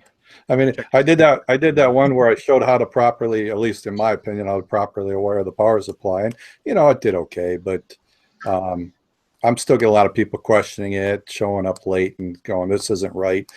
But in general, it didn't get a lot of views. Well, but you know what the good thing is, like the people showing up late and still asking that question. We talked about this a couple weeks ago. Joe Mike had mentioned it. Once you have that video, the good part is you can refer people back to it and say, even though you're late to the party, here you go. The same rules apply, maybe in an updated version or whatever, but the same rules are there. So Make videos that stand the test of time, and you can. Leveling a bed manually is going to be leveling a bed manually, no matter how long into the future we get into until we go completely automatic bed leveling. As well as, I think basic maintenance fits into that perfectly as far as keeping your nuts and bolts tight, keeping the electronics case nice and clean, make sure your connections are still tight. Make sure that you're lubing all the things that need proper lube. What kind of lube you should use? That question comes up a billion times on Facebook. Joe, stop talking about lubing. You were showing off. First, he started out in the You were the one in the bathtub, man. Yeah. The 2-hour mark's where we get loose here, and we're about 45 minutes away from that. But no, I think Lube your stuff, people. It is worth taking a second. Like, I think, thanks, Joe. I think this is a fantastic topic. I am glad we talked about it. It's kind of like the elephant in the room with all of us. And it's like you were saying about recommending printers. It's something to keep in mind, too, that as a content maker, you don't have to say, I recommend buying this printer. Exactly.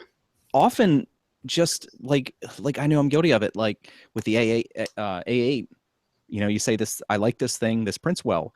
That is a recommendation to someone who takes your opinion seriously. And it's something to keep in mind, because I know it's tough. You can't, we can't say, no, this is terrible just because we don't want to recommend a printer, but.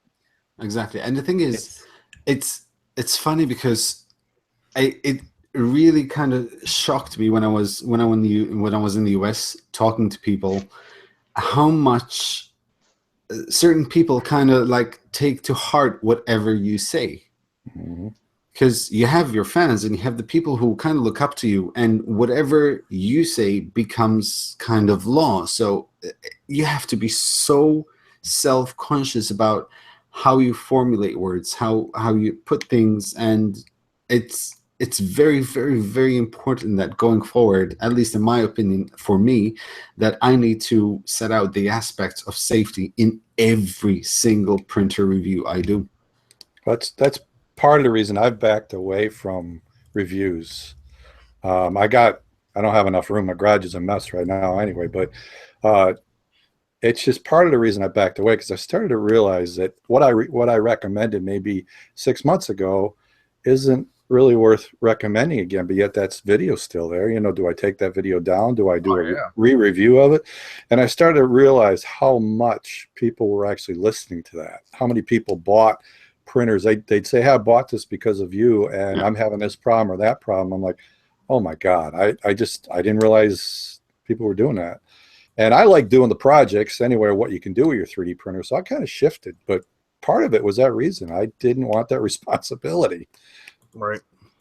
But I'm sure we all have access to the analytics and stuff. Even if you do an addendum to a review you had done where you say, my opinion has changed now that I've been using this for a year, the flow of people from the original video to that follow-up video is going to be minuscule in the grand scheme of things. You have people that will see that gleaming review, never watch any of your other content on it, go make a purchase, and then, like I said, there you are, feeling responsible for something that somebody had done if they have problems and stuff. And it's a terrible feeling.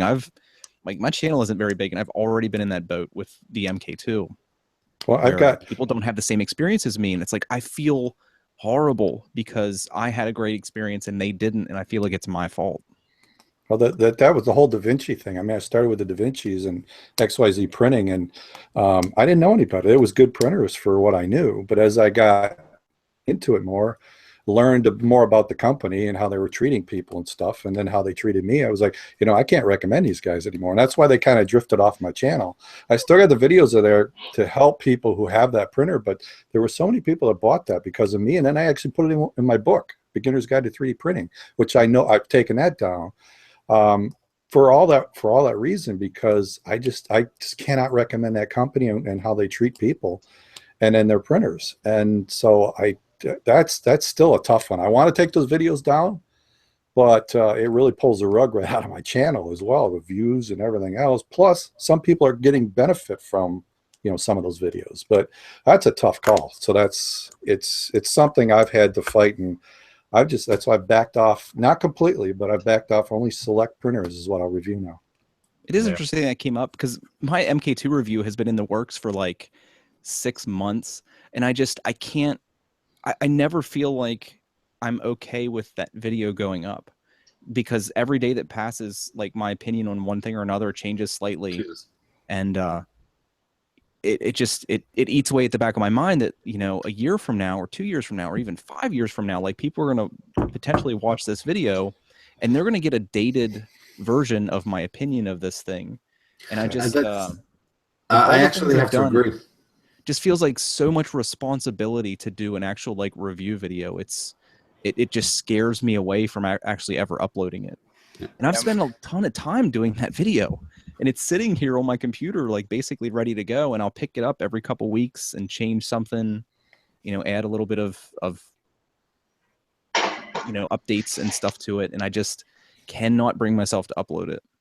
Yeah, I have like 5 or 6 videos about my Aris and various levels of, working. So, like, they're not ever good reviews if you can't get. I say what we all need to do is take those moments where you just want to, knowing what you're doing with a 3D printer, want to take the printer and throw it off the desk. Take those moments, record those, and put those out as, look, here's a snippet of the review. That is why now some of my reviews are kind of like more of an initial thoughts rather than reviews. And I'm going to try, it's going to be very difficult, but I'm going to try to revisit printers every 6 months or so. Because let's face it, 1 month using a printer is not a review. Right. It's literally initial thoughts. Even if I run that printer 24 hours a day, it's still not a review. A review is spending 6 months, 12 months with a printer, because that's when sort of like the life cycle, a year. Right. Printers have become like computers now. A few months and you're done. So I believe every printer needs a revisit. That's the bad part about it, is as fast as they're coming out, as fast as the companies are iterating and coming out with the next version of their printer, it's like, I agree with you. 6 months is a good amount of time to spend with a printer and experience all of its hiccups and its headaches and everything. Not all of them, but it's a good amount of time. Unfortunately, the market is changing so fast. They do a review 6 months from now, and that printer may not even be made anymore. That's the worst part about it. Well, the heck, with the FT5, I went through such a love-hate relationship with that thing that if I would have reviewed it at the beginning, I would have given it a good review. And then I probably would have come back and done another video and said, oh my gosh, I hate this freaking thing. I can't get it to work right. And then I would have come back and said, okay, I did this and I got it to work right. Now it's just an amazing printer. And then, 2 months later, this piece of crap is doing this now. And it's like, so yeah, I totally agree. I think I'm releasing a video. I'm recording a video this weekend of my review of all 3D printers, and I'm going to repeat exactly that, Joe. Well, that's they're a fickle. Is that not our relationship with these things? I mean, at one point it's the best thing that you have, and then the next point it's the biggest piece of crap that you have on your desk. You're like, I agree, and you want to throw it out the window so badly. Exactly. That's like my experience with Apple products. It is funny, the emotional roller coaster they put you on. Like, it's been a couple months ago, but I printed my 50 micron little Beavis print here, and I just wanted this thing to have my babies. And then within that same week, I started having problems with my MK2, and I could not get an acceptable print off of it. And I just wanted to like smash it into a million pieces because I just spent a ton of time fixing the problems it has. And now I'm kind of back to how I felt like 6 months ago, where I love it and everything's great. You know, we're on speaking terms again. So do you guys feel like there are 3D printing gods around, and there is that one day, one day that every printer is out to get you? Yep. Oh, yeah. They just want you to kill yourself so badly that every single printer will just, nah, not today, buddy. I had one. You're not easy. I had one day. No plastic for you. I had one day like that. I've got stuff that I print all the time, 24 hours a day, that I help sell and for my son and stuff. I had one day where every printer was giving me problems. Rather than get frustrated, I said, screw this. I turned them all off. I shut the whole thing down. For a day, I didn't do anything with the printers. Mm-hmm. And the next day I came in fresh and approached, and suddenly they were working. So yeah, I think there's some gods or something, but I just said, you're not getting me. That's today. exactly how I it just shut works. You just have Just one entropy. day, nothing, man, nothing goes right. And I just want to, no, that's it. I'm out of here. Just shut it off and leave. Come back. I'm telling you, it works. I think it's a lot like golf. Hear me. State by the printers. I think it's a lot like golf in the sense that I am a horrible golfer. I'm not athletic at all, and golf is about one of the few things that I actually get out and do from time to time. And you can play the worst game of golf in your life, but you hit one hole right, and it's usually that 18th hole, and you just play it perfectly, and you're like, man, I love this. And it just makes you keep coming back. And printers are the same way. It's like, man, this printed out so nice. This is, I so love 3D printing. And then the next day, it's like, this is crap. My bad days usually happen during live streams, as someone just pointed out, and that's so true. Well, it's just so weird. It's like a lightning rod to be going live and have something fail on you. Oh my god, I've had electricity cutoffs because of bad Chinese power supplies. I've had printers grinding down to Kingdom Come. Even the Sigma started making weird noises when I switched it. It's always during the live stream. But you know, the best thing about that is at least your viewers got to see the reality of it. Oh no, man! I've had viewers print T-shirts that they survived the blackout of 2017. It's awesome. You could think like Nilla. His live streams. Nilla's live streams result in injury, so I mean, at least you're making out there, Joe. It's funny because I had a faulty power supply. It was a faulty power supply, and I got at least 600 messages in one way or another telling me, "Did you change the switch?" Yep. I'm like 110 yes. 220. 220. It's that's that will change. So now I just say, yeah, I should have changed the switch. It's just much easier to defend than me being. It's just me being unlucky. The first Chinese kit that I ever got was a Hicktop Prusa clone, and for some reason I just couldn't get the bed or anything to heat up, and I was about to throw it against the wall. I mean, like we've been saying, and I just started looking at all the components, and I looked at the power supply, and I noticed a switch, and I was like, I'm an idiot. It worked after that. Really? It's funny because go ahead. We're in the first 2 hours still. Do you want to hit that second topic you had there about since we're talking about live stream, heading over to Twitch? Yeah, it's actually this is happening in a very nice transition. Actually, you're doing pretty good with this.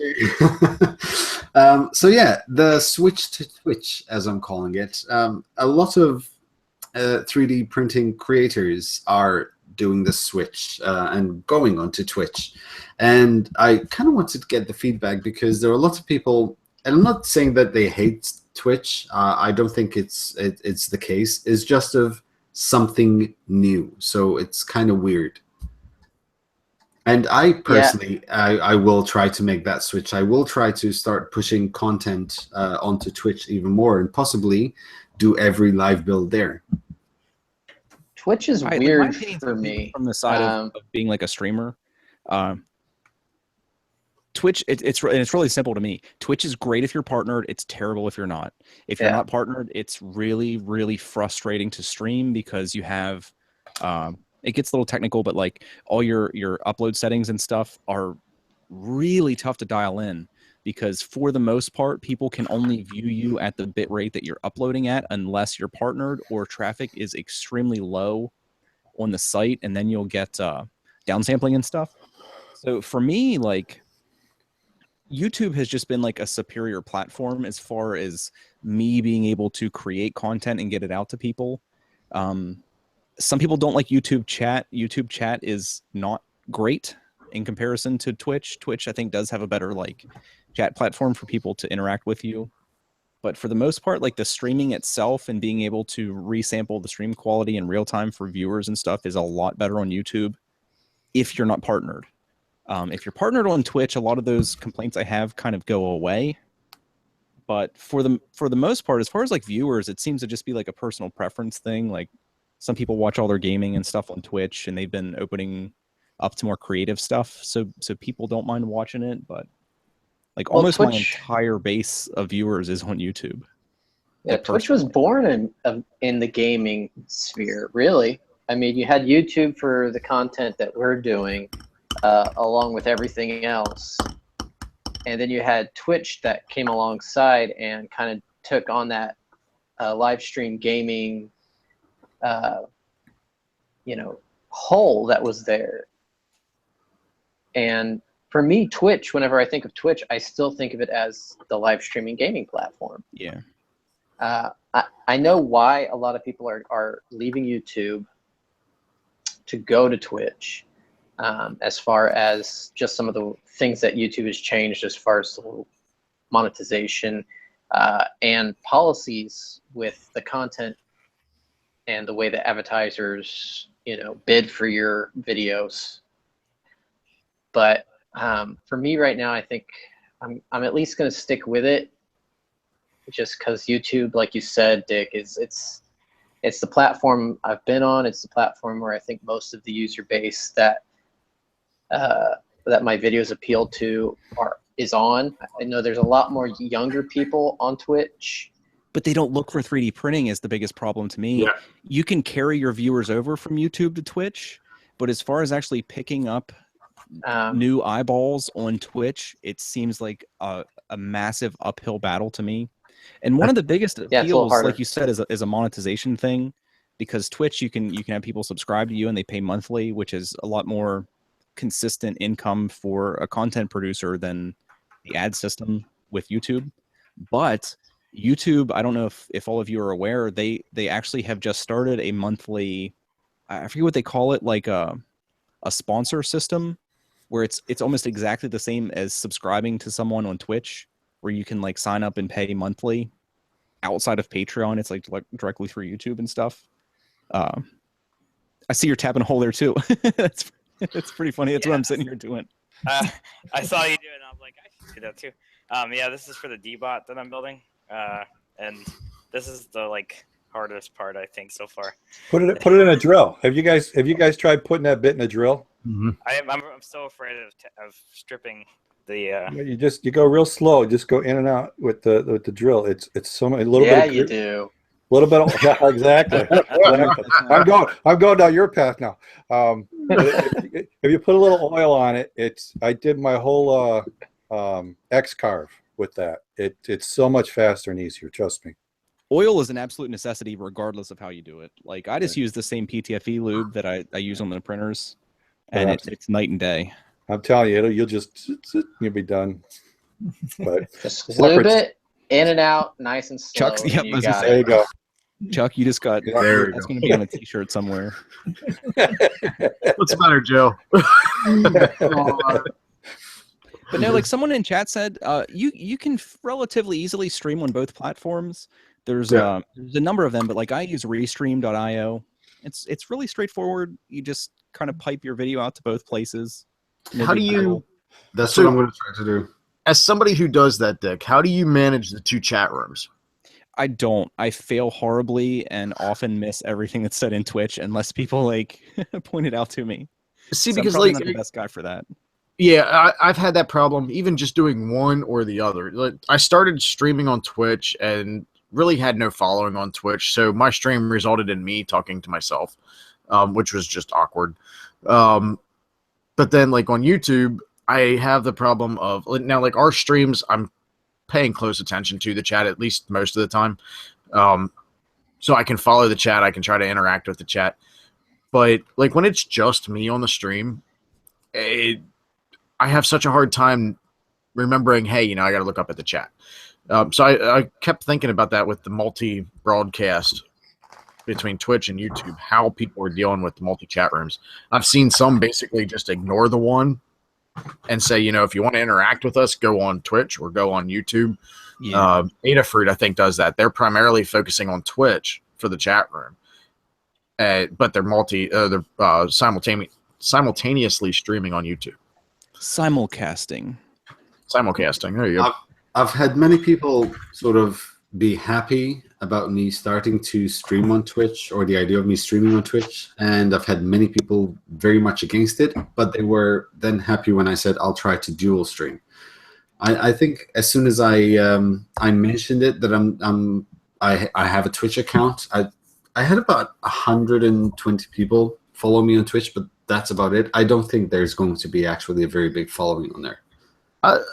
One of the for the longest time I avoided Twitch, and one of the creators that the reason I ever even started paying attention to Twitch was Bob Claggett from I Like to Make Stuff. He started streaming on Twitch I think 14 months ago, and that was really my first foray into Twitch and viewing anything. Since then, I've snagged a couple of people that I'm following on there. And one of the things I've taken notice to is if you want to be successful on Twitch, you almost have to ride the coattails of somebody who already has a following.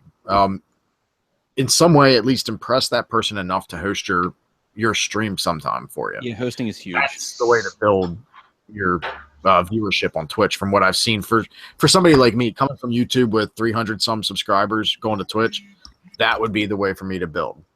And if anybody doesn't know, hosting is when like you have your Twitch account and someone that's bigger than you will have a Twitch account, and they'll actually, like when they're offline, hosting is when they kind of duplicate their stream or your stream on their channel, and it exposes you to their entire viewer base.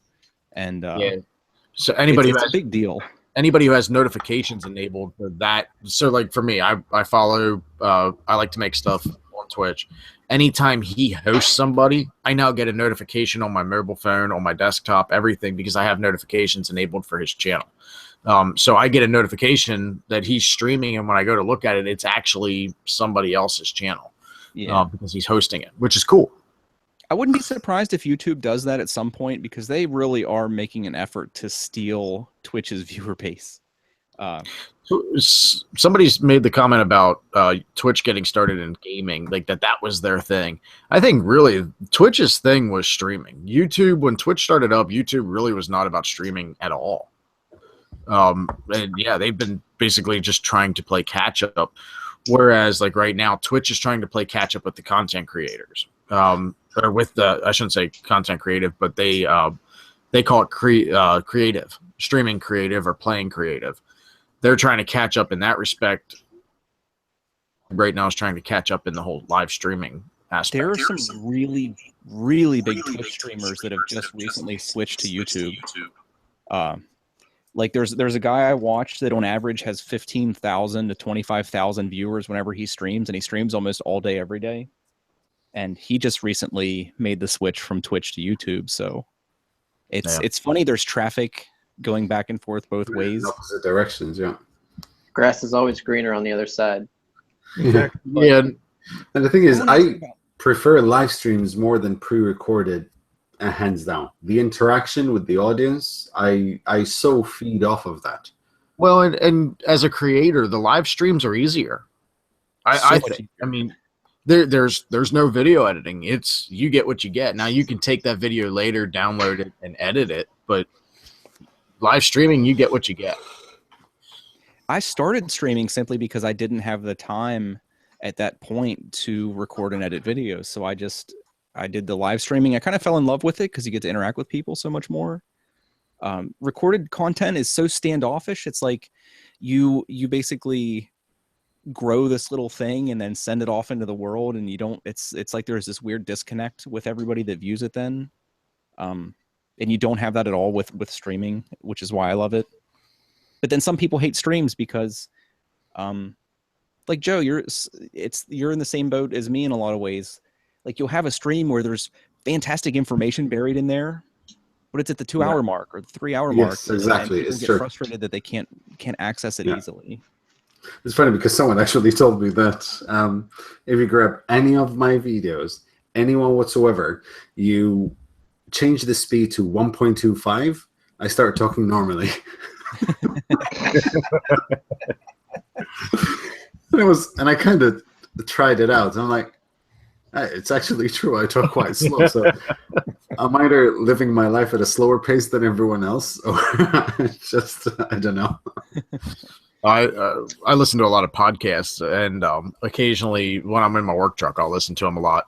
And I'll have somebody with me, and I listen to all my podcasts at like 1.5x or 2x. And somebody will be riding with me, and they'll go, "Man, they're really talking fast." And I explain to them, I've got it sped up. And they're like, "How do you understand it?" So I slow them down. Oh my God, I swear they're all drunk. I used to listen to audiobooks that way. Okay, Drunk? well, guys, I'm headed to bed because I'm tired, and I know I have no excuse since Joe is like it's almost 4 a.m. there. So It's actually 22:06 a.m. See, he's getting ready for the next day. I'm about to start printing, man. I'm installing the palette on the CR10 today. Well, this face doesn't just remain beautiful all on its own. I got to get the beauty sleep to keep it. So, Joe, thanks for hosting, man. It was a pleasure to hop on here with you. Or Joe, I don't know if I should call you Joe or Joe Mike. Joe Mike's fine. That's good. All right. Yeah, okay. we kind of like designated in the Hangouts. We got Joe Mike and we got Joe Noob and Joe Prof or Joe Professor. So many Joes. We should do a Joe of 3D printing, whatever, someday. But at least it's better than day. what Barnacles calls me, is 3D maker boob. So, ladies. Joe Mike, you want to tell everybody where to find you quick? Oh, me. I have a YouTube channel, like I was saying, Joe Mike Terranella. If you search Joe Mike, you should find me. I'm on the Twitters at Mojike. I'm on the Instagram at jterranella. And I post pictures of clouds and stuff. I'll get all the links to the channels and throw them in the video description. Yeah, Joe, remind me. I'll hook you up with the Google group link, which has everybody's in it as well. Chuck, you as well. I'll send you the link to that too. All right, sounds good. All right, I'll talk to you guys later. See you, Joe.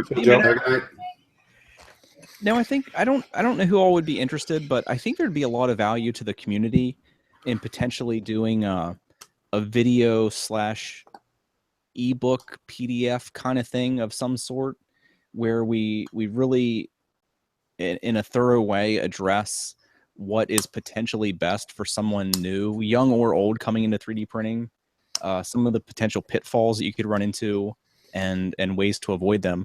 Like you could almost, like our discussion earlier, you could pretty easily come up with an itemized list, like more than likely don't buy a kit, potentially don't get a heated bed, stick with something simple like PLA. You know what I mean? It wouldn't be that hard, I think, to really make an effort to steer people in the right direction, to do as much as we can. We can't ensure that somebody's going to have a great experience, but I think there's some things we could do to help ensure that, and maybe steer them away from things that might, give them a bad experience or leave a bad taste in their mouth about like 3D printing, and push them away from the hobby in general. Yeah, I think if all the 3D printing creators, content creators online, sort of join forces, the amount of experience there would be absolutely insane. I think between us, that's when the perfect printer would be built. Oh, that'd be pretty fun to do like a community kind of design effort. The ultimate 3D printer. I don't know if I could afford that. Well, it's got to be under $300, obviously. Under $300. Oh. I mean, we've got to hit Chuck's category, right? It has to use ball screws and extruded aluminum and 3D. Don't expect customer support though. Oh, no, this is customer support. You get Friday night chats. Yeah, exactly. You can ask questions online. There you go. It's Only funny on Friday because nights. I'm actually about to receive a printer that is not running on Rambo, Ramps, whatever. It's running on an Intel Edison board, running on Linux. Interesting. Nice. It's called the Most Fun Pro. I actually signed the review agreement today. It looks absolutely impressive. It's not cheap, obviously, but it's not a cheap Chinese printer. And Well, those Edison boards have a lot of horsepower behind them for what they are. yeah, absolutely. And that's the thing that's like I'm excited about. It's a 32-bit board, so it'll be interesting to see what it can do. Looking forward to that. And I have this thing: if something is Chinese and expensive, it has to be really good. Everything, if you're into like electronics or technology or anything, it almost invariably seems to be the case that anything worth owning comes from Shenzhen. I don't know if you guys have noticed that. Like, It's everything true, I'm actually. buying comes from there. Well, that's where everything is. I mean, you can't beat it. That has become the heart of electronics now, right? Mhm. You can get anything you want there. Did you see that guy where he built the iPhone by just going to different booths? Oh yeah, that was pretty cool. That was a cool video. Yeah, that was neat. But that's all Shenzhen.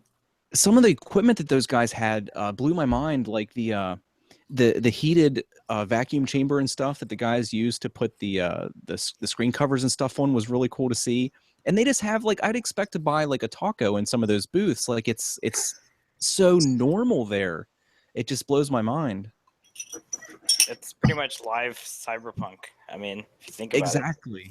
Yeah, it's like if you've ever read William Gibson, like Neuromancer and stuff like that, it kind of brings some of that stuff to reality. That makes you think of Blade Runner. You know, going down the street, finding a booth where the guy has the electron microscope there, so you can see what's on the scales of the snake. But That's why I'm jealous of Sexy Cyborg, Yes. Naomi Wu. She lives in Shenzhen, and she just like can basically walk down the street from where she lives and have access to all that kind of stuff, which is pretty makes me jelly. Yeah, very, very, very. Oh man, that would be like my playground there. I would never have any money ever. Paycheck to paycheck is reality. That's exactly what I feel like right now. So it. Yeah, that but you would don't make want to it get better. like thousands of LEDs on rolls, and Is Yeah. Like sitting in clothes I've been wearing for like the last month with like a cardboard sign like "Will work for tech." is that it? Intel based printer? Is that a Delta? No, it's I'm not sure if it's a Core XY actually or an H. I forgot what it's called, an H something type printer.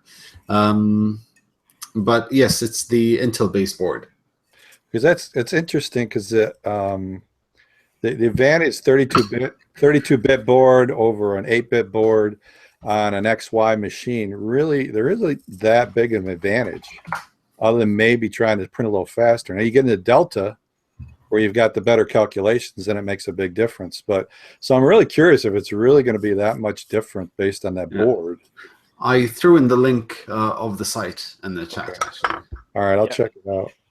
I just got a Duet controller, Duet Wi-Fi, and I think the main benefit is that you're gonna have a built-in Wi-Fi like web interface on the controller board, so you can change all your parameters and stuff like on the like thing instead of using like Octoprint or something. So I think that's kind of a benefit. I'm going to be completely honest. I actually had to ask them what the difference is. Like, what are the advantages of having an Edison, an Intel Edison? Because I mean, I'm the noob. I have to ask these questions, and I have yet to test it out. Because honestly speaking, I still don't know. Even if someone explains it to me, I know that it runs on a Linux. I know that it's literally like a mini PC inside the printer. So I think it's more aimed at developers. Chuck, you did a video on comparison of an 8-bit printer versus a 32-bit printer, ain't? Wasn't it like I forget which one, but like you basically had identical printers. One was 32, one was 8-bit. Didn't you do something like that? I did a discussion on 8-bit versus 32-bit, but just talking about have we gone as far as we can really go with 8-bit? The fact that it's running on Arduino, because let's face it, Arduino is really inefficient. It's not efficient at all. So there's so much more you can do with it. But the Marlin guys have started digging deeper into controlling the ports directly and things like that. So they are squeezing more out of the 8-bit. But the biggest thing to me with 32-bit is it should give us more opportunity to do sensors, feedback sensors, so I know where the head is, better control of the movement, maybe even get away from a stepper and get into some kind of geared control. I don't know. That's what get into mechanical stuff. But right now, that's what you can't do with 8-bit. There's not enough processing power to handle all that and that math. That's what 32-bit will give you.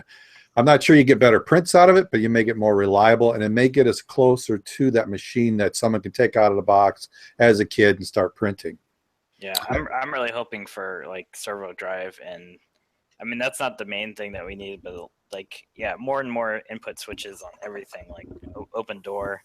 Yeah, actually having a feedback loop on it rather than just an output.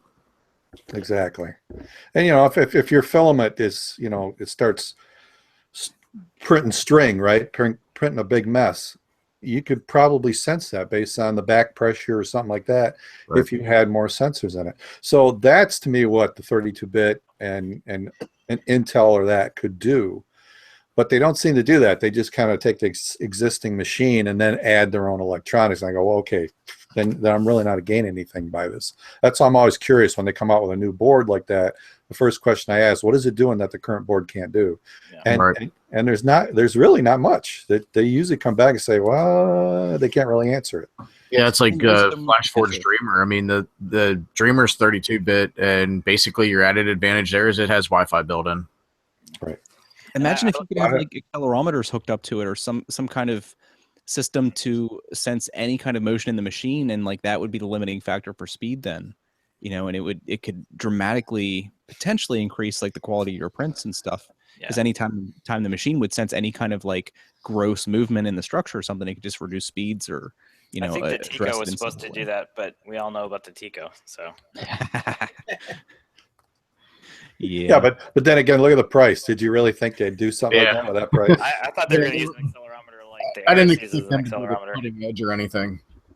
Yeah, CMC is using it for calibration, but not sensing speed. So, and I think once they start to get the calibration stuff really dialed in for the auto bed leveling and all that stuff using the accelerometers, then I think we'll start to see, like Chuck said, the expansion of sensing when you're printing spaghetti versus actually printing on the print. Yeah. So I can give you a bit of this is when I asked them exactly what are the advantages of having the Edison. This word to word what was sent to me. So most from Pro uses Intel Edison as the controller board, which has one Atom and one Quark processor, has 1 GB DDR3 RAM and 4 GB of eMMC flash memory, providing USB, Bluetooth, Wi-Fi, SDIO, which I have no idea what it is, and other interfaces. Easy to integrate and expand. Through the cloud support, developers can achieve more features and services. Compared with the microcontroller, which has been used on other 3D printers, Intel Edison has been far beyond the functional areas of a microcontroller. It runs on complete Linux operating system and runs application software related to 3D printing. It's like a built-in personal computer, basically. That means nothing to a noob. Yeah. Exactly. That's exactly why I read it, because to me, that just doesn't do coffee. Well, actually, none of that improved the print quality. I mean, none of that Exactly. was. Yeah. No, it was Yeah, let's that- throw a better processor on it and let's move forward. I mean, there's potential down the road, Right. but it really doesn't do anything to improve. The Exactly. That just functionality in terms of the jingle, bells and whistles, basically. Yeah, I mean, basically what you just read off there, I can do with any of my ramps-based printers with a Raspberry Pi. Get a Raspberry Pi 3 or even a Raspberry Pi 3, a Raspberry Pi 0W, the wireless one. Yeah. I can basically do exactly what you just read off there with that. It would be awesome if this could enhance the G code, which you are running through the printer. That's a different story. There is a thing, yeah. So like the look ahead, acceleration look ahead, if it's turning a corner or it's doing an arc or something, it can calculate the arc instead of having to do a bunch of little segments. And there's a lot of other things you can do with G code that we don't currently do. And especially slicers, like I was gonna say that slicers are kind of dumb as well. Like they're Let's completely not get into closed. slicers.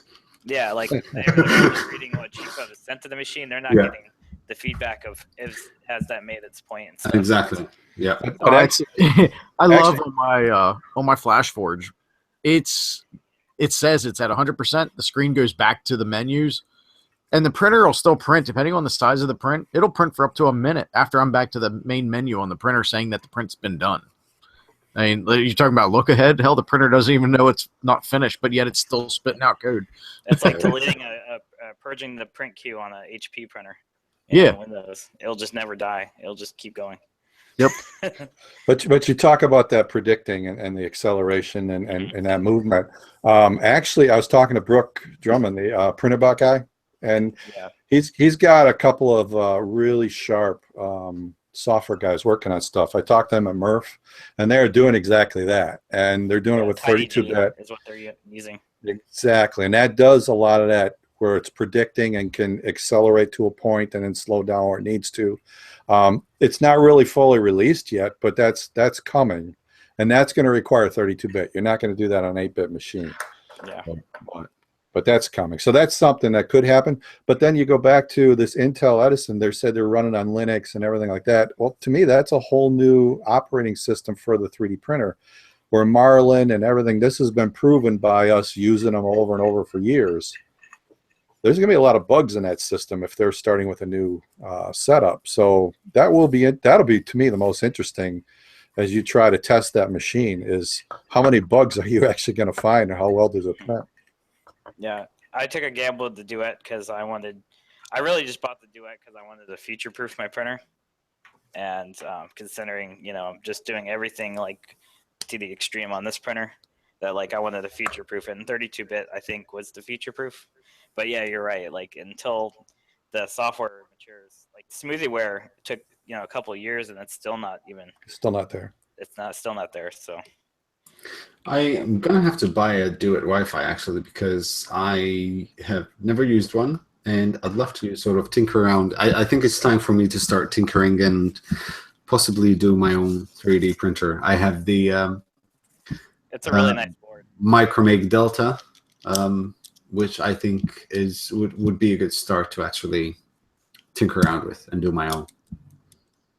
Yeah, building one from scratch, a rep wrap, and that's kind of what I want to do on my channel more than just out of the box printers, because I mean you guys do that, but building a rep wrap is like a whole nother ball game than getting a kit. Now the thing is, mine is continues to expand. Like that's why I'm an absolute nobody in the grand scheme of things, but it's why I enjoy doing my little part to try to help expand the consumer market for 3D printing, because I think if the consumer market stays solid or sizable, the likelihood that a lot of these things will continue to advance and these companies will continue to iterate consumer printers and stuff and improve the technology. I think the chances of that is increased if there's a market, obviously. But like PCs, I think Chuck brought that up earlier about the kind of analogy there. It would be so cool to me. It's like the computer I'm using now, I bought all the components that suited me the best. And I think that would be amazing if 3D printing got to that point where, there was just easy access to off-the-shelf components that we could build printers, that exactly suited our needs. Which you can do now, but It takes a lot of work. I think I haven't bought a pre-built computer since I was 16 actually, because it's always the same. It's always I need that video card, I need that motherboard, that kind of RAM, and you build it yourself because it becomes so easy. Yep, and you save money usually. Yeah, you do, and it also makes it much easier because you can see that the market is meant to be that way because of the packaging of things. Yeah, they totally cater to builders. I remember like even 15 years ago, 15 pushing 20 years ago with PCs, you could build your own computer, but there wasn't nearly as much, nearly as many companies that just overtly catered to like the builder market. And now it's like you can go into like Best Buy and stuff and just buy like off the shelf components and stuff, go home, throw yourself a computer together, you know, for a fraction of the price, and you don't have all the bundled crap, which 3D printers luckily don't have that. Like I don't have greeting messages on my MK2 that's trying to sell me products or anything. Hopefully we don't ever need antivirus on our 3D printers. Probably send feedback in the future, but hopefully as long as China doesn't pop out, you know, their own slicers as much, and you know, leave it to open source software, you know. Hopefully. Yeah. It'll start printing itself in AI or something. Yeah. Or, you know, use a rootkit or something. Hey, Joe. Go ahead. Oh, sorry, Chuck. Joe, we're getting real close to that 2-hour mark. Do you want to just give everybody a chance quick to tell everybody where they can find Yes, them? please, by all means. Go ahead. Do your thing. I'll go first then. So you guys got to see the Friday 3D community printing hangout on Joe Noob's channel this week. And Joe Noob, thanks for hosting for everybody and inviting us all onto your channel. It was a pleasure. Sorry if it was. This was the Noob way of hosting this, by the way. Okay. So to find me, my channel on YouTube is How I Do It. It's been a little bit lacking here in activity the last few weeks just because life's happening and I'm just extremely busy right now. I do have projects in the works. This past week, I've gotten to work on a lot of my projects. The K2SO head is almost done. It's got the electronics in it. I just need to do the neck down to the base, and I'll hopefully have some pictures of that up. But you can find me on YouTube, How I Do It. Twitter, you can find me at Country Cowboy, and I'm on Instagram as Matthew Flinchball, and you'll see me on the Facebook 3D printing group occasionally as Matthew Flinchball as well as a few of the printer-specific groups, the Folgertech group, the Wanhao group, TiVo, and the FlashForge groups. But you can find me there. This stream, you guys, we're starting on every 2 weeks now. So keep an eye on the Twitter account at F3DPCH for future updates on where to find the Friday 3D Printing Community Hangout streams and who's hosting them. Yeah, I won't be a very I'm like the unicorn here. I'm a very rare appearance in these streams because it's like 6 o'clock in the morning right now. So I'm about to go do my breakfast. Well, we appreciate you getting up with us early, Joe. No, I actually my mindset was set to do this from last week, and today today in America, but yesterday here, we went to have dinner at some friends after work, and I think I was in bed about 8 o'clock.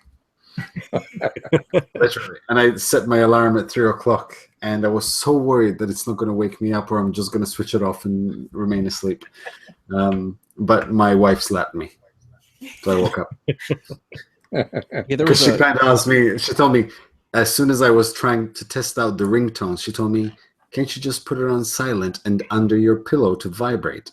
I'm like, no, like fire hazard. She's like, okay. And I know I get that. It was a slap. Because I kind of kept snoozing it. And she's like, wake up. I see there was another unicorn sighted earlier tonight. I don't know if anybody noticed. I got the alert in YouTube that Angus was actually streaming when we started. He started about half an hour after we started. Because I messaged him about popping in, but I don't think he got a chance or didn't see my message or something. So I was hoping he'd stop in. He's also, has he been in any of these yet? Or I guess Angus hasn't. him and Joel, I think it was it was the third stream. It was the one Travis at A-Power Designs hosted. Him and Joel jumped in. I mean, seconds after we went off the air, they jumped on. I remember Joel did. I didn't remember if Angus did or not. Yeah, Angus ended up. He might have been about 5 minutes behind Joel. But I mean, it was Travis no sooner hit to go offline, and Joel jumped in, and then Angus was shortly thereafter. But yeah, again, just like for Joe Noob, the time difference for the guys over in Australia, guys and gals in Australia, Malta, definitely makes it more difficult for you guys to get on. But we appreciate when you do. No worries. And Like Ron for, said, I think in Australia right now it's about 4 in the evening. There. like Ron said, Tessa was actually just streaming a little while ago. She was on Twitch, which kind of is loosely related to what we were talking about. Like their Tessa is branching out into Twitch a little bit too. Yeah, I know Tessa's over there. Ryan, 3D Printed Aspie, he was in the chat here a little bit ago. He's in the same deal. It's like 4 a.m. or something like that for him right now. He's over in the UK. There's actually, there was something I did want to say about the Twitch thing. I've been toying with the idea of going over to Twitch, not fully switching to Twitch, but occasionally streaming over there. A couple of my Patreon supporters have recommended going over to Twitch, that they'd like to see me do something over there, which kind of brings up a really good point. As far as like support, I mean, like YouTube, I don't do it for the profit. It would be nice if someday the streaming, the content creation, all that stuff was enough to fund the hobby, but that's about all that like I'd ever expect to get out of it. Patreon has been the best support that I've got. And I mean, this is coming from somebody who, when I first started my Patreon, everybody told me, you're starting it too early. Well, you know what? There's a few people on there who feel differently, and I greatly appreciate them. They're getting early releases to stuff and things like that. So, I mean, I actually kind of value Patreon above the rest of them. I completely agree. I think Patreon is the one platform where I like to share things before they happen. Like, for example, they already know what printers I have sitting here. They get to have a voice in what I should upload next. And I kind of do, like, I did the 5,000 subscriber giveaway, and I did another one specifically for them. So as a thank you to them, because let's face it, they're paying you. They're paying you to help you do what you love to do. So rewarding them is by far priority number one for me, as in giving them as much as I can in terms of content, in terms of information, in terms of a voice in the channel. Yeah.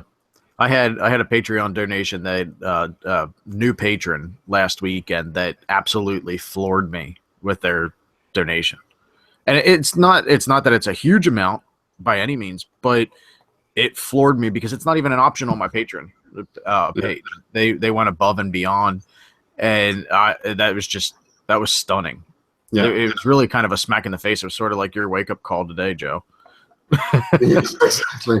I think that actually happened to me during one of my live streams. Someone left me like $100 tip on Super Chat, and I think I spent like 10 or 15 minutes. I couldn't spit out a word.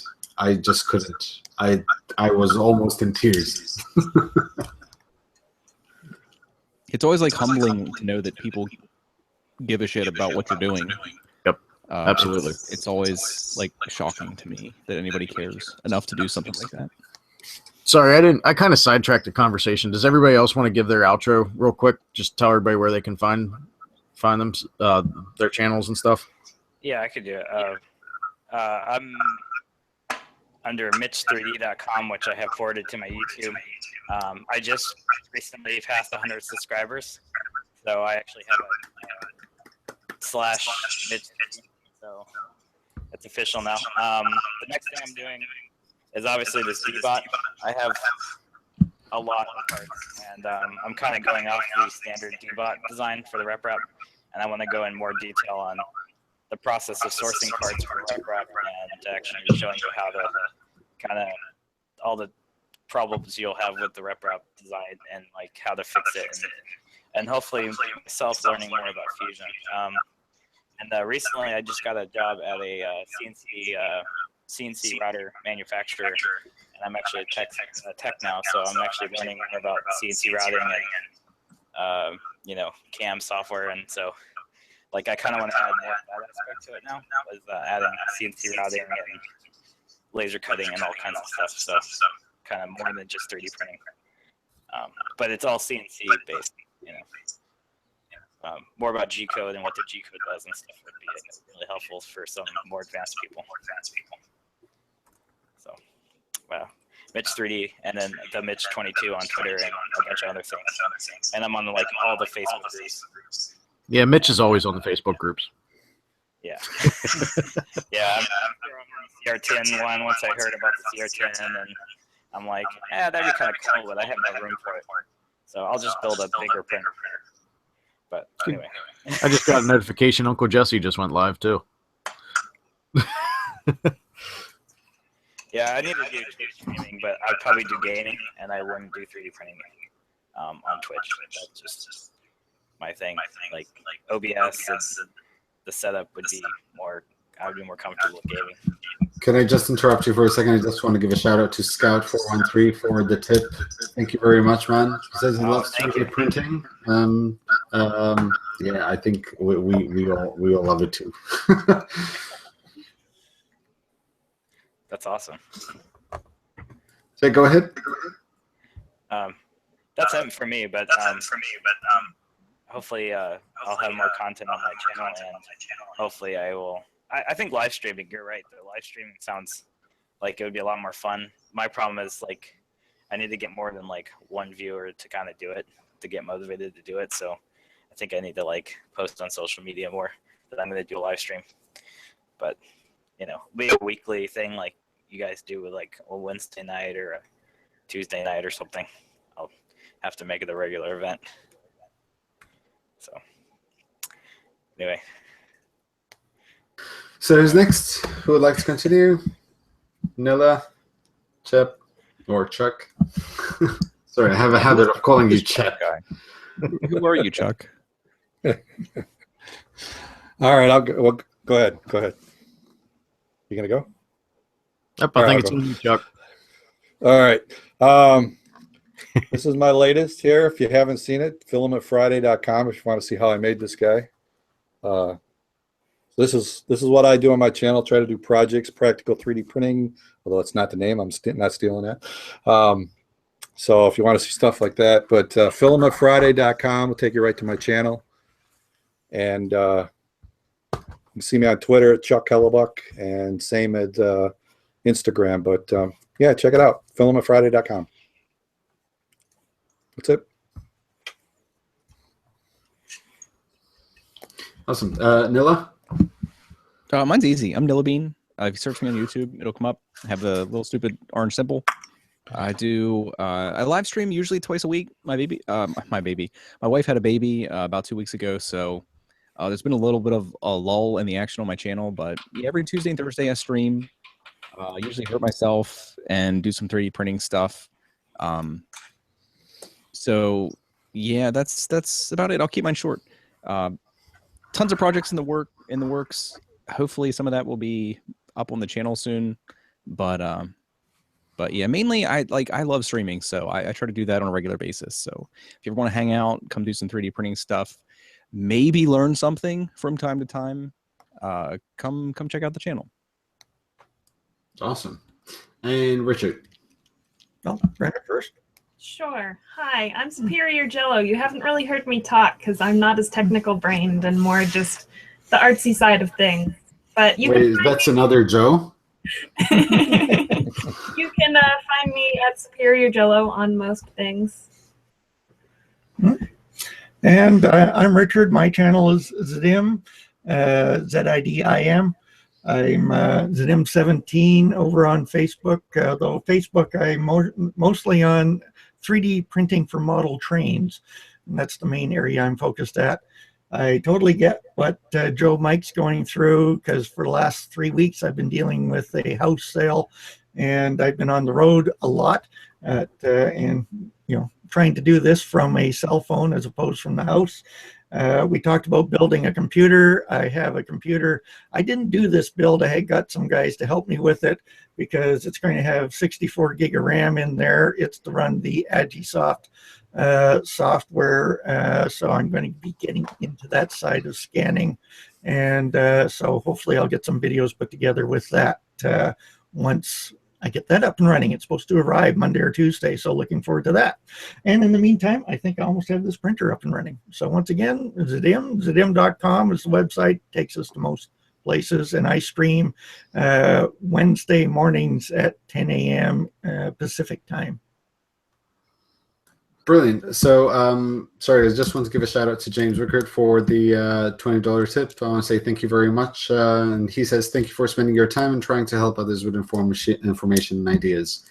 I also want to do a bit of a shout out because Nick Anger is here, just told me to let you all guys know that tomorrow at 12:30 EDT, there is going to be a 3D printing women's forum. And I, for one, really do want women to get more into 3D printing. You can see the glorious representation of my gender here tonight. Yes. And that's the thing. And it saddens me because I think it's like 3% of my viewership is female. And I used to think I'm more handsome than that. But jokes apart, it is kind of sad, actually. I really do wish that there were more women in the 3D printing industry. Well, when I watched their first women's hangout, it was interesting. You know, they made the point there are a lot of women out there in 3D printing. They're just not to be found on YouTube. But I think Brenna made the comment at one point there too, is there's so many areas, different hobbies. Like I deal with model trains, but it could get into the many sides of crafting. You watch Vicky's channel, all the stuff that she does with hers. You'd think there'd be a much higher female percentage here. Yeah, I agreed. It's on the crafting and not online. Lauren from Maybuzz Designs did make a very good point in the chat. There are a lot more women in 3D printing. You just don't see them online as much. It's true. Agreed. There's a lot of jewelry makers, a lot of crafters. I mean, like my wife is starting to come around to 3D printing because she realized how much with her crafts and stuff that she's doing that 3D printing can assist in. And for those of you who want to join in this forum tomorrow, it will be on the channel called Make It and Fake It. There. Yep. So there you go, Joe. Joel's in chat, and then like Lauren said, apparently only 10% of her viewership is female. So, that actually kind of surprises me. Like I love the YouTube analytics; it's always interesting having access to all that information. But yeah, I'm actually surprised, Lauren, that your female viewership is that low. Hey, Joel. Joel is with us. I don't know what we can do as a community to like encourage. Because like Lauren said, it's not that they're not out there; it's that they're not. I don't think as vocal as a lot of the male. As Joel just said, actually, it's. I think it's hard to distinguish between get more women makers and get more women makers online. And I think that's the thing, because there are quite a lot of them, especially in terms of designer. There's Louise Diggers, her name is, or is Driggers. She does the Luby Dragon and Adelinda. I mean, she's very popular, but it's very hard to find her. And I only found her online about 2 weeks ago. Yeah, about the biggest exposure she has is by all of us that are printing her models and showing them off. Agreed. I think Devin, Make Anything, I think he said at one time he had like 60% women. So yeah, but have you seen that? He's got the look, you know? He's got the look. So. That's, I knew, what was it, 2 weeks ago we were talking about percentages and stuff, and I knew checking back then I had like 8% was women, and I counted that to just my wife rewatching the videos. Actually, that kind of makes me wonder. Who made that building? Who did that design? Which design? Well, Dick has been doing a piggy bank. Sir Pickles Piggy. Yeah. Yeah, I haven't done a whole lot with that, but Now, what was her name? That was Luby too, wasn't it? Yeah. that was Luis. Yeah, Okay. Driggers. Driggers. What's her name? Yeah, Louise Driggers. Yes. Yeah, Sir Picklesby. I don't have like all of them here. The torso and stuff's over there, but it's a giant piggy bank, and it's like it's an armored pig, basically. Yeah. And it's fantastically designed. And it's something you run into with a lot of files, how it'll be a nice file, but when you actually try to print it, you have an issue with a lot of the pieces and stuff. And she did a fantastic job of breaking that down. Yeah. I think it's like 37 pieces total, somewhere in that ballpark. Yeah, fantastic design. I'm so jealous when I see things like that because I cannot do that kind of stuff. So Tony Ryan made a really good point. If we want more women viewership, we need to have Joe Mike not be in the bathtub next time. Yes, absolutely. Completely and fully agreed. That was a hell of a start to this stream. And now you saw it the way it was. Now imagine before the stream started, suddenly Joe pops up on my screen, naked, chest up, and I'm like, okay, hi. So, Well, at least he was early. yeah. and then, like Ron said, never hold up a print in front of a 3D printer, or I'm sorry, never hold up a print in front of Joel because he'll just be coming out next week with one that's 45 times the size of the one you just did. So now we're going to see. That's there, Joel. We need to see a Mr. Pigglesby that's like life size, like a 3-foot long pig. Yeah, and I just had a really horrible idea in my head. No. No. It's after 2 hours. You're allowed to go now. It involves a real life pig and a knife, but never mind. Just to build a little bit on what Joel said about, he was saying, making the point of getting more female makers online to then get in front of the younger female makers to encourage them and empower them to get out there what they're working on and to do what we're all doing, making videos, even if it's not making videos, but taking pictures and putting them on Instagram of their projects and stuff like that they're doing. That is a really good point and really drives home. My daughter is like, she's 5 years old and she is totally obsessed with Vicky Soma. She always asks me, tomorrow morning she'll ask me, was Vicky on the stream tonight? We went down to Nova Maker Faire and she got to meet Vicky, and Vicky sent her one of her 3D printed bows. I mean, like, Dixie is just totally infatuated with Vicky Soma. And she asks me all the time, if she hears me watching one of Vicky's YouTube videos, she'll come running into the room to sit down and watch it with me. No. That is like a dead perfect example of exactly what Joel was saying. Yeah. My daughter, I have a 7-year-old daughter. I call her daughter. She's actually my stepdaughter, but yeah, she's my daughter. She comes in here every single day after school, and she'll run into the office to see what I've printed today. And it's every single day. She's completely blown away by 3D printers. And I'm actually thinking of getting another Prusa i3 Mark II to build together with her, and it will be her machine. Yeah. Obviously, she's not going to use it alone, but it will be her machine, something that she can print whatever she wants with. And she's already asked me, like, can you bring it to school? Can you print some fidget spinners? Can I do this for everyone? So, yeah, starting when they're young. Yep, I bought Dixie a couple weeks ago with money that I made off of fidget spinners.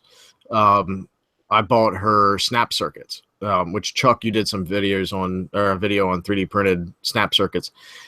She's 5 years old. I think snap circuits are recommended for like 6 or 7 or maybe even 8 years old. I got it for her because, you know, Radio Shack's going out of business, so everything's on sale.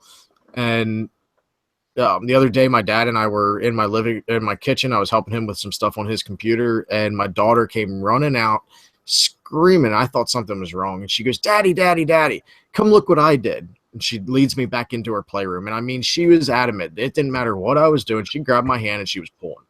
I go back in her room, and she's got her snap circuits out, put together the fan, the motor, a battery, a switch, and a photoresistor.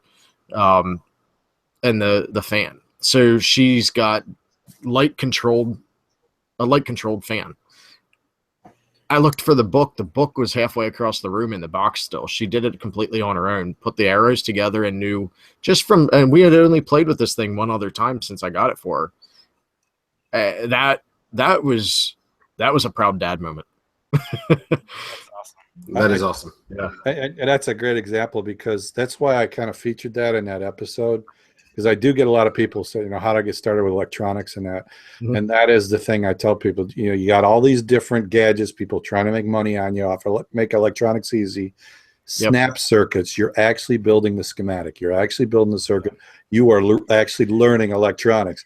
You're learning the schematic symbols. You're learning the direction of electricity flow through components. Yeah, absolutely. 100%. I agree. It is the best thing. If you're going to buy your kit, any electronic kit, even before Arduino, buy them snap circuits. Yeah. Best thing to do. I remember using those little, you had the little cardboard things, you had the little The springs, and you'd have to put the springs to the springs and like. Oh, I love them things. Yeah. It's a more advanced version that's actually more reliable, I'm sure. You know, they do still sell those at Radio Shack yet. I saw them when they're going out of business sales. Unfortunately, my 2 Radio Shacks aren't closing, but that's I was talking to the guy in there. I said, you know, you guys need to get back to what Radio Shack used to be. That would make Radio Shack, I think, more stable than what they currently are. They used to, that's what they were, man. You wanted to fix your electronics, you go to Radio Shack to get parts that day. And now it's like, when they are open and not doing this going out of business sale, you can't hardly get anything for electronics in there. Yeah, I think there's been like a big culture shift, which has really hurt them.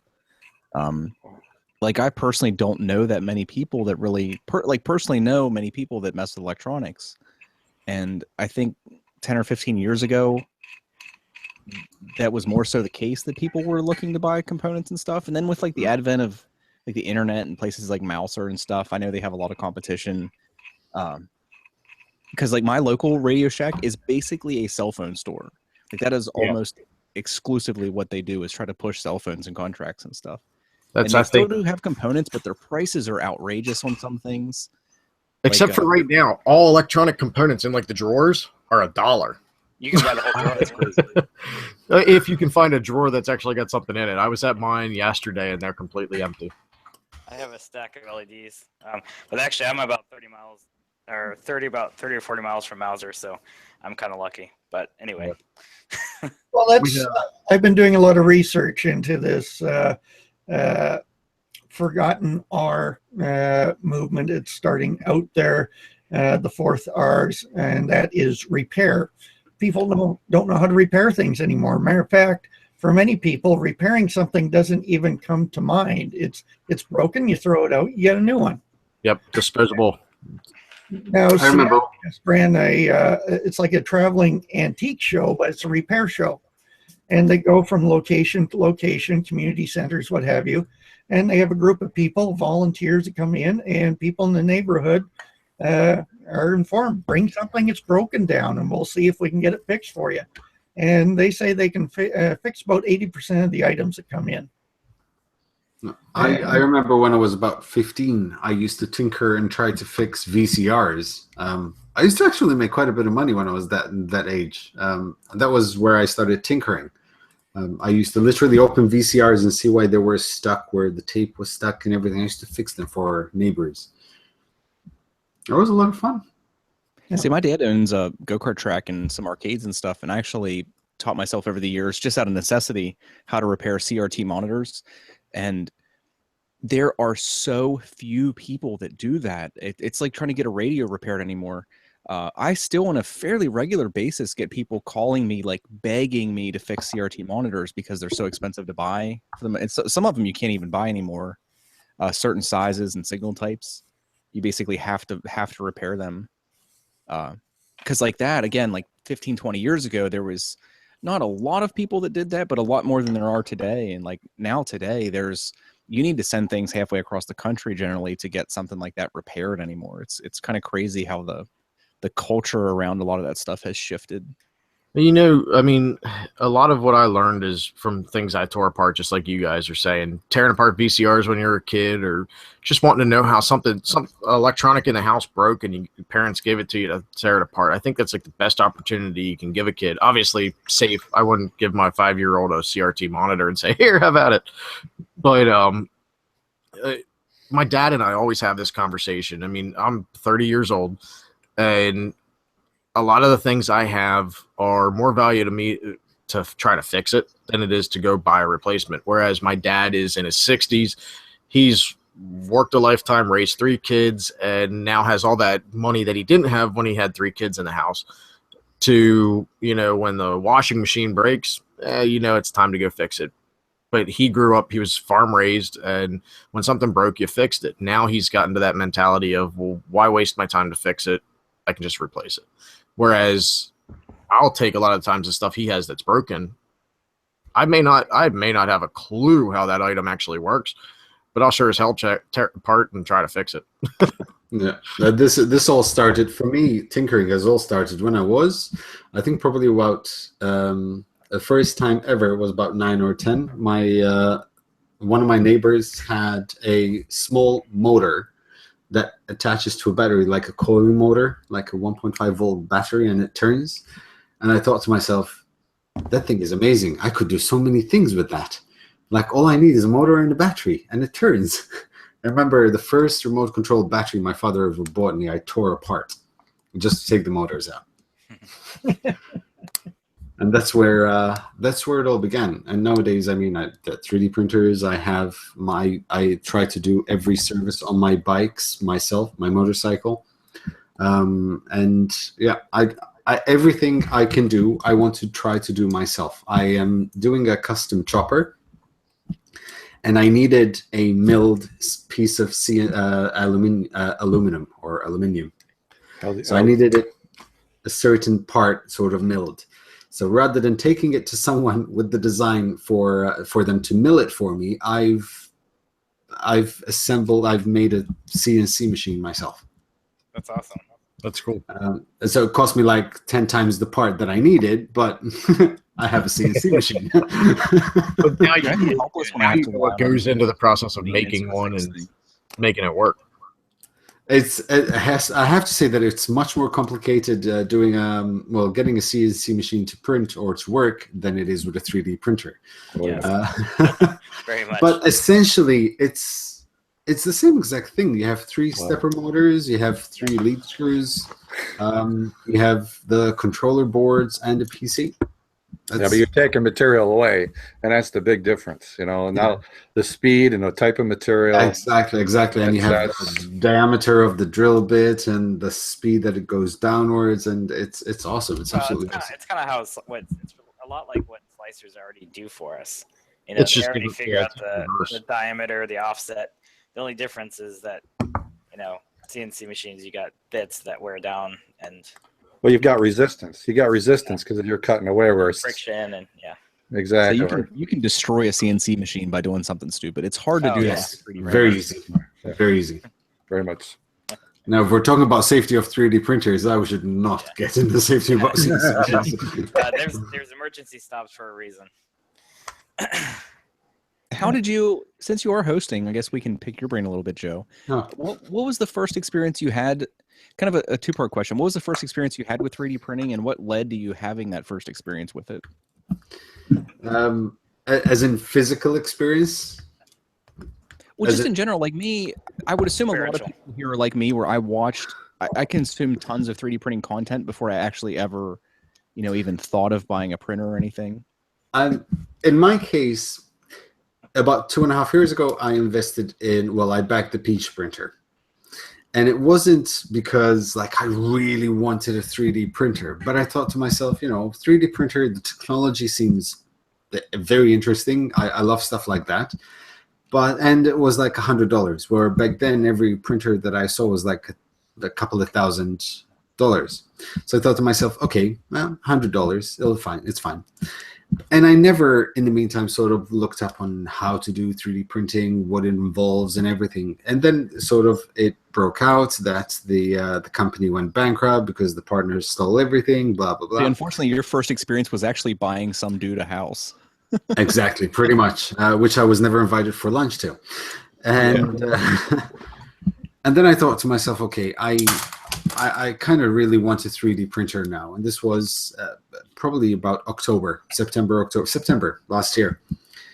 And I started doing the proper research, and the Prusa kept coming up. And two printers actually kept coming up, the Ultimaker and the Prusa i3 Mark II, because it had just launched.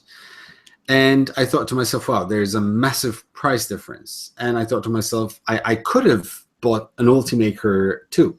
I could have easily bought that. But I thought to myself, why buy one when for the same price I can buy three or more?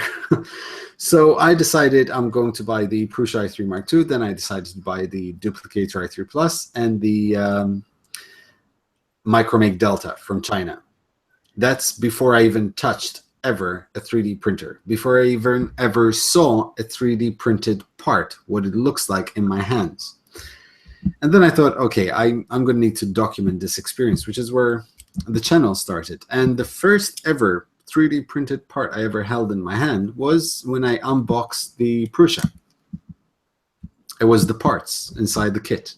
That was the first ever 3D printed part I ever held in my hand. That's a good introduction. You can actually, I think if anyone ever finds the unboxing of the Prusa, you can actually see my face and my eyes sparkly as I was holding that part. I've been doing this for a long time, and I was still amazed seeing that print quality. So yeah, no, it's funny because while I was in the US, it really hit me how much I missed 3D printing. For the initial 2 weeks before we got to the Meta Hackers meetup. And in my mind, it's really weird to explain, but in my mind, I kept thinking, but how does a 3D printer do it? And I'm trying to imagine what I feel like when I'm here watching a printer like lay on every single layer one by one. And like, because I was really missing 3D printing.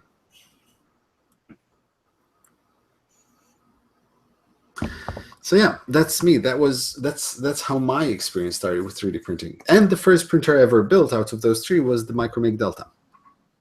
So I went with the I jump in the deep end of the pool. So the MK2 is your first? Because the MK2 was my first too, obviously. And I'm kind of like, I love and hate that it was my first printer, because I love it because it gave me a fantastic experience and it really like made me instantly fall in love with technology.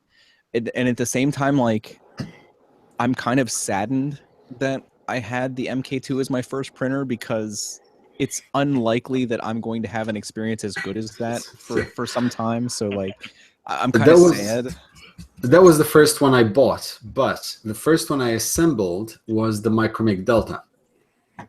So I went for a Chinese kit as a first build of a Delta printer, where the instructions are videos in Chinese,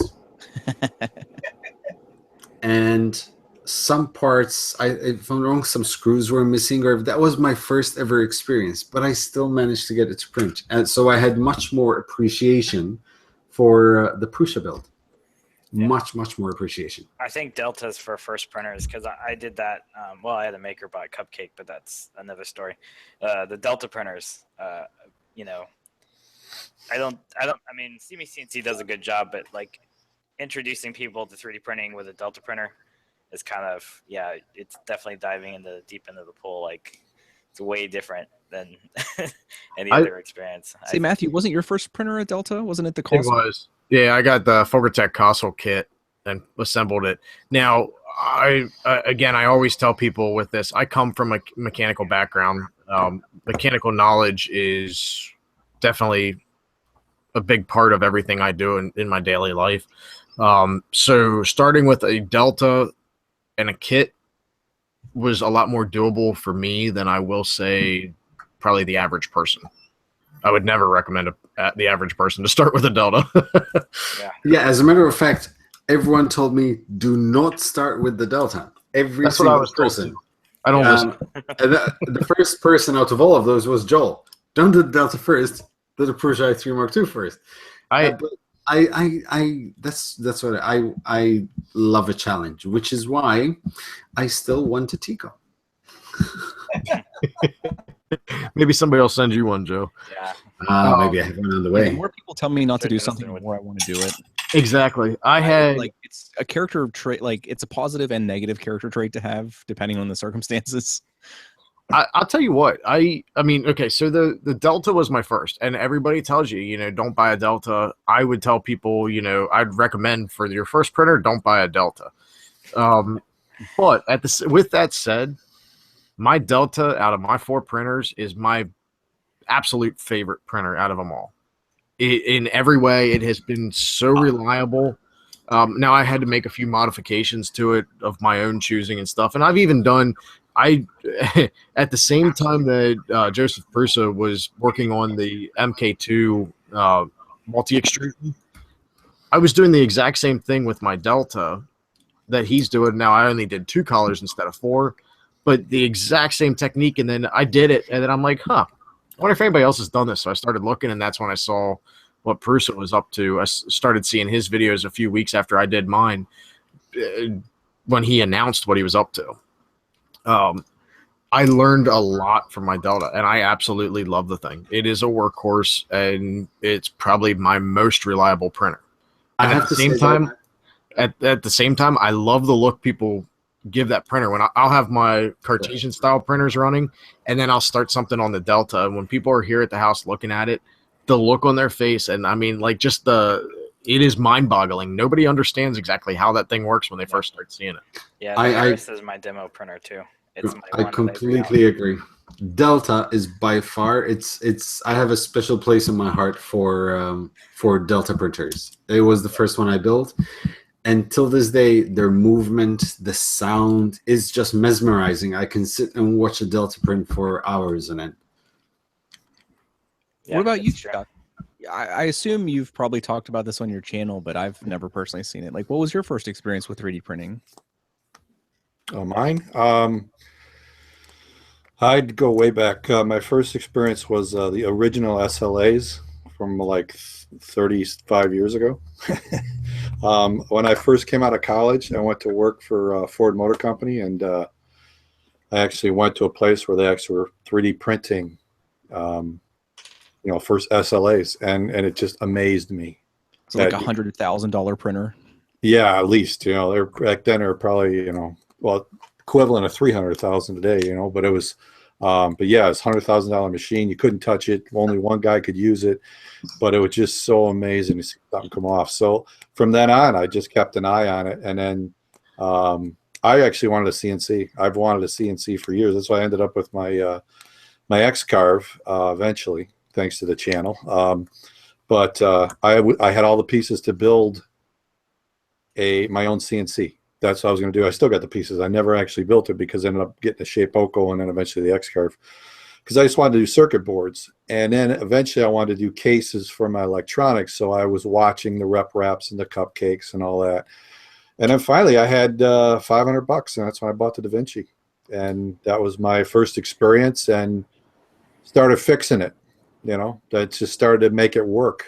And that was my first experience with it. And I thought it was great until I used the Fabricator Mini and realized how crappy the Da Vinci was. And then I reflashed it and the whole bit. But yeah, I actually go back 35 years. That was my first experience of just being amazed that you could do this. And I never quit. I never quit wanting to have that. I just never thought I could actually have one in my shop. Because I sent some stuff to Shapeoko. Actually, probably my first actual me printing was I sent stuff to Shapeoko and got it back. And then realized it would really help if I had my own printer. I could print it a few times and then send it to Shapeoko. And then once I started printing with the Da Vinci, in fact, it's still sitting right here to the left of the camera. It still prints these mailbox flags that I sell That's Da Vinci parentheses every day in ABS. So still use it. It's pretty cool. It's funny you mentioned CNC. The town I live in is tiny, but 100 years ago, we were a massive manufacturing center on the East Coast. Like Landis Machine is here. Grove, which is now Manitowoc, is right in my area. They manufacture cranes and stuff. So like as a kid, I was always in like kind of old school machine shops where the guys were always in there like manually like working their lathes and stuff.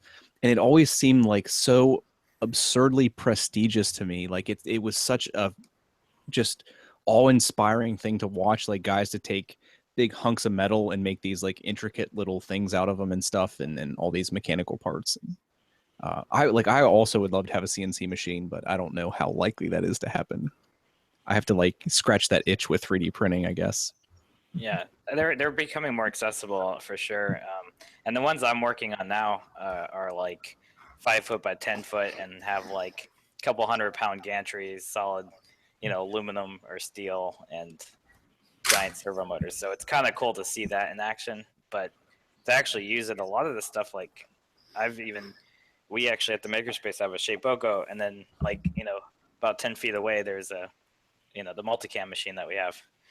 So like there's a huge difference, but like the Shapeoko can do a really amazing amount of stuff, and I'm sure Chuck knows on the X-Carve that it's for under $1,000 you could, or a little over $1,000 you can get a really good CNC machine. So I glad that it's accessible. I love my X-Carve. I have a lot of fun with that thing. Fidget spinners? No, probably more than fidget spinners. No, I do. No, I do. I do more electronic stuff, circuit boards, cutting circuit boards and stuff, and just a lot. I do a lot of little pieces for my wife. She does these doll houses, little miniatures and that. So I'll actually cut trim pieces for the moldings and that on the X-Carve. So I have a lot of fun with it. That's pretty cool. And Joel actually did a live stream today of his new Muse, the full spectrum. That's pretty cool to watch him explore like laser cutting for the first time. That's one of the things that's high on my list to get. I mean, the next thing I'm getting is a CR10, the S4, the S5, the big ones. And then next thing that's in sight is definitely a laser cutter of some kind. You can get a I forgot what they call it, the generic like Chinese one, and then you replace the board with like a rep style board. That's apparently a thing you can do, and then use open source software. With this Fix, Create, and Learn Center, we're looking at both the laser cutter and a CNC machine to put in there. And I'm also pushing for a resin printer, one of the SLAs. We'll see what's out there. Yeah, but it's the all MOI is pretty good. money. Yeah, I actually backed the Bean 3D printer. Was launched on Kickstarter, I think, about 2 days ago. The super early bird was $199, and that was like gone within 5 seconds. By the time I pressed accept, it was gone. So I got the next tier, which was $299. The retail price is going to be around $1,300. So I think it's going to be. You were selling them for $199. That's kind of crazy. Yeah. It was only like 30 backers for that, though. So a box of parts you'll get about 2 years from now. Maybe. Yeah, pretty much. Yeah. Although this particular company is already well established, already sells this particular SLA printer in large format. This is just a smaller one. Yeah, it's pretty amazing what you can do with SLA printing. I've definitely explored a lot with that, and the Form 2 makes it pretty easy to use. But I'm so paranoid about like getting resin cured like on everything, and resin is fun. I know I have a viewer / friend who's getting a D7, a Wanhao D7, and I've seen in some of the 3D printing groups, like there's some people that are posting prints that they're finally getting off their D7s, and some of those have been really impressive. I was kind of surprised at the quality that some of the people were getting out of those machines, because they're I think at $499. $400. Here it's 399 euros. So I'm guessing it's about $400 in the US. Yeah. The one thing I've heard, I don't know if they fixed it because I know they did a new version now. The one thing I've heard is that their basin, which holds the liquid, does not move in between layers. Yep, the originals didn't. Yeah, so it sort of gets stale and it doesn't print very well. At least it wasn't. So you have to use particular types of resins. When you're getting into the smaller scales for model trains, really it's the direction you have to go. I deal with a little bit larger scales, so this guy here will do quite well. But yeah, if you want to start doing figures, things like that, really that's the only way to go at this time. I've actually got a D7, but I haven't been able to get it to work yet. So I'm still working on that. So you do is you get a UV laser pointer and you just hand draw each layer. I'd love to see a video of somebody doing that. I've wanted to, like, you know how you can manually control the axis on, like, you can do it on the MK2. You can do it on pretty much every machine, but the MK2, it's fairly straightforward. I've wanted to try to do a completely manual 3D print. It's just tough. If you could set the extruder to just like steadily extrude and then like manually move the axis, like, it'd be like a Etch-a-Sketch 3D print. Exactly. That would be pretty fun little project. Not at all practical for anything, but it would be fun. You could get one of those UV pens from Lowe's or one of the big box stores and sit there and build up layers. Well, that's actually how they made that glue package. It's basically they just made glue, which is, UV cured resin with a little LED. Yep. And they sell it for like a lot of money per milliliter. I'll tell you, the best thing you can do is if you don't have a UV light, you buy one the first time just to learn how to use it, but then go on Amazon or eBay and look for UV reactive resin. That's what I did. All right, guys. So it's almost 7 o'clock here, and Malta, it's election day today. And before it goes absolutely insane outside, we need to go do some shopping. Because it's going to be a hell of a weekend.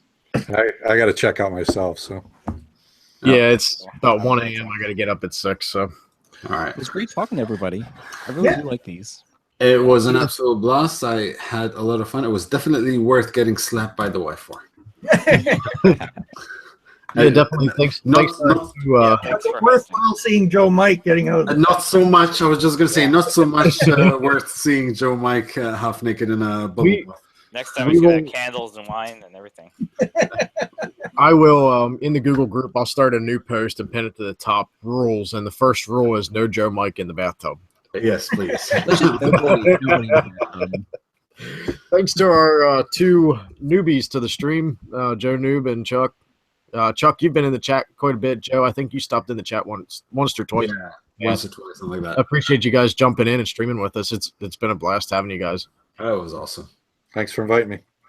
Absolutely, you guys are always invited to come back. Joe, I know it's harder for you to come back, but I'll still try. I'll still try. If you feel sleep deprived or you want to really watch one of your prints, you're more than welcome to join us some night. Awesome, we'll do.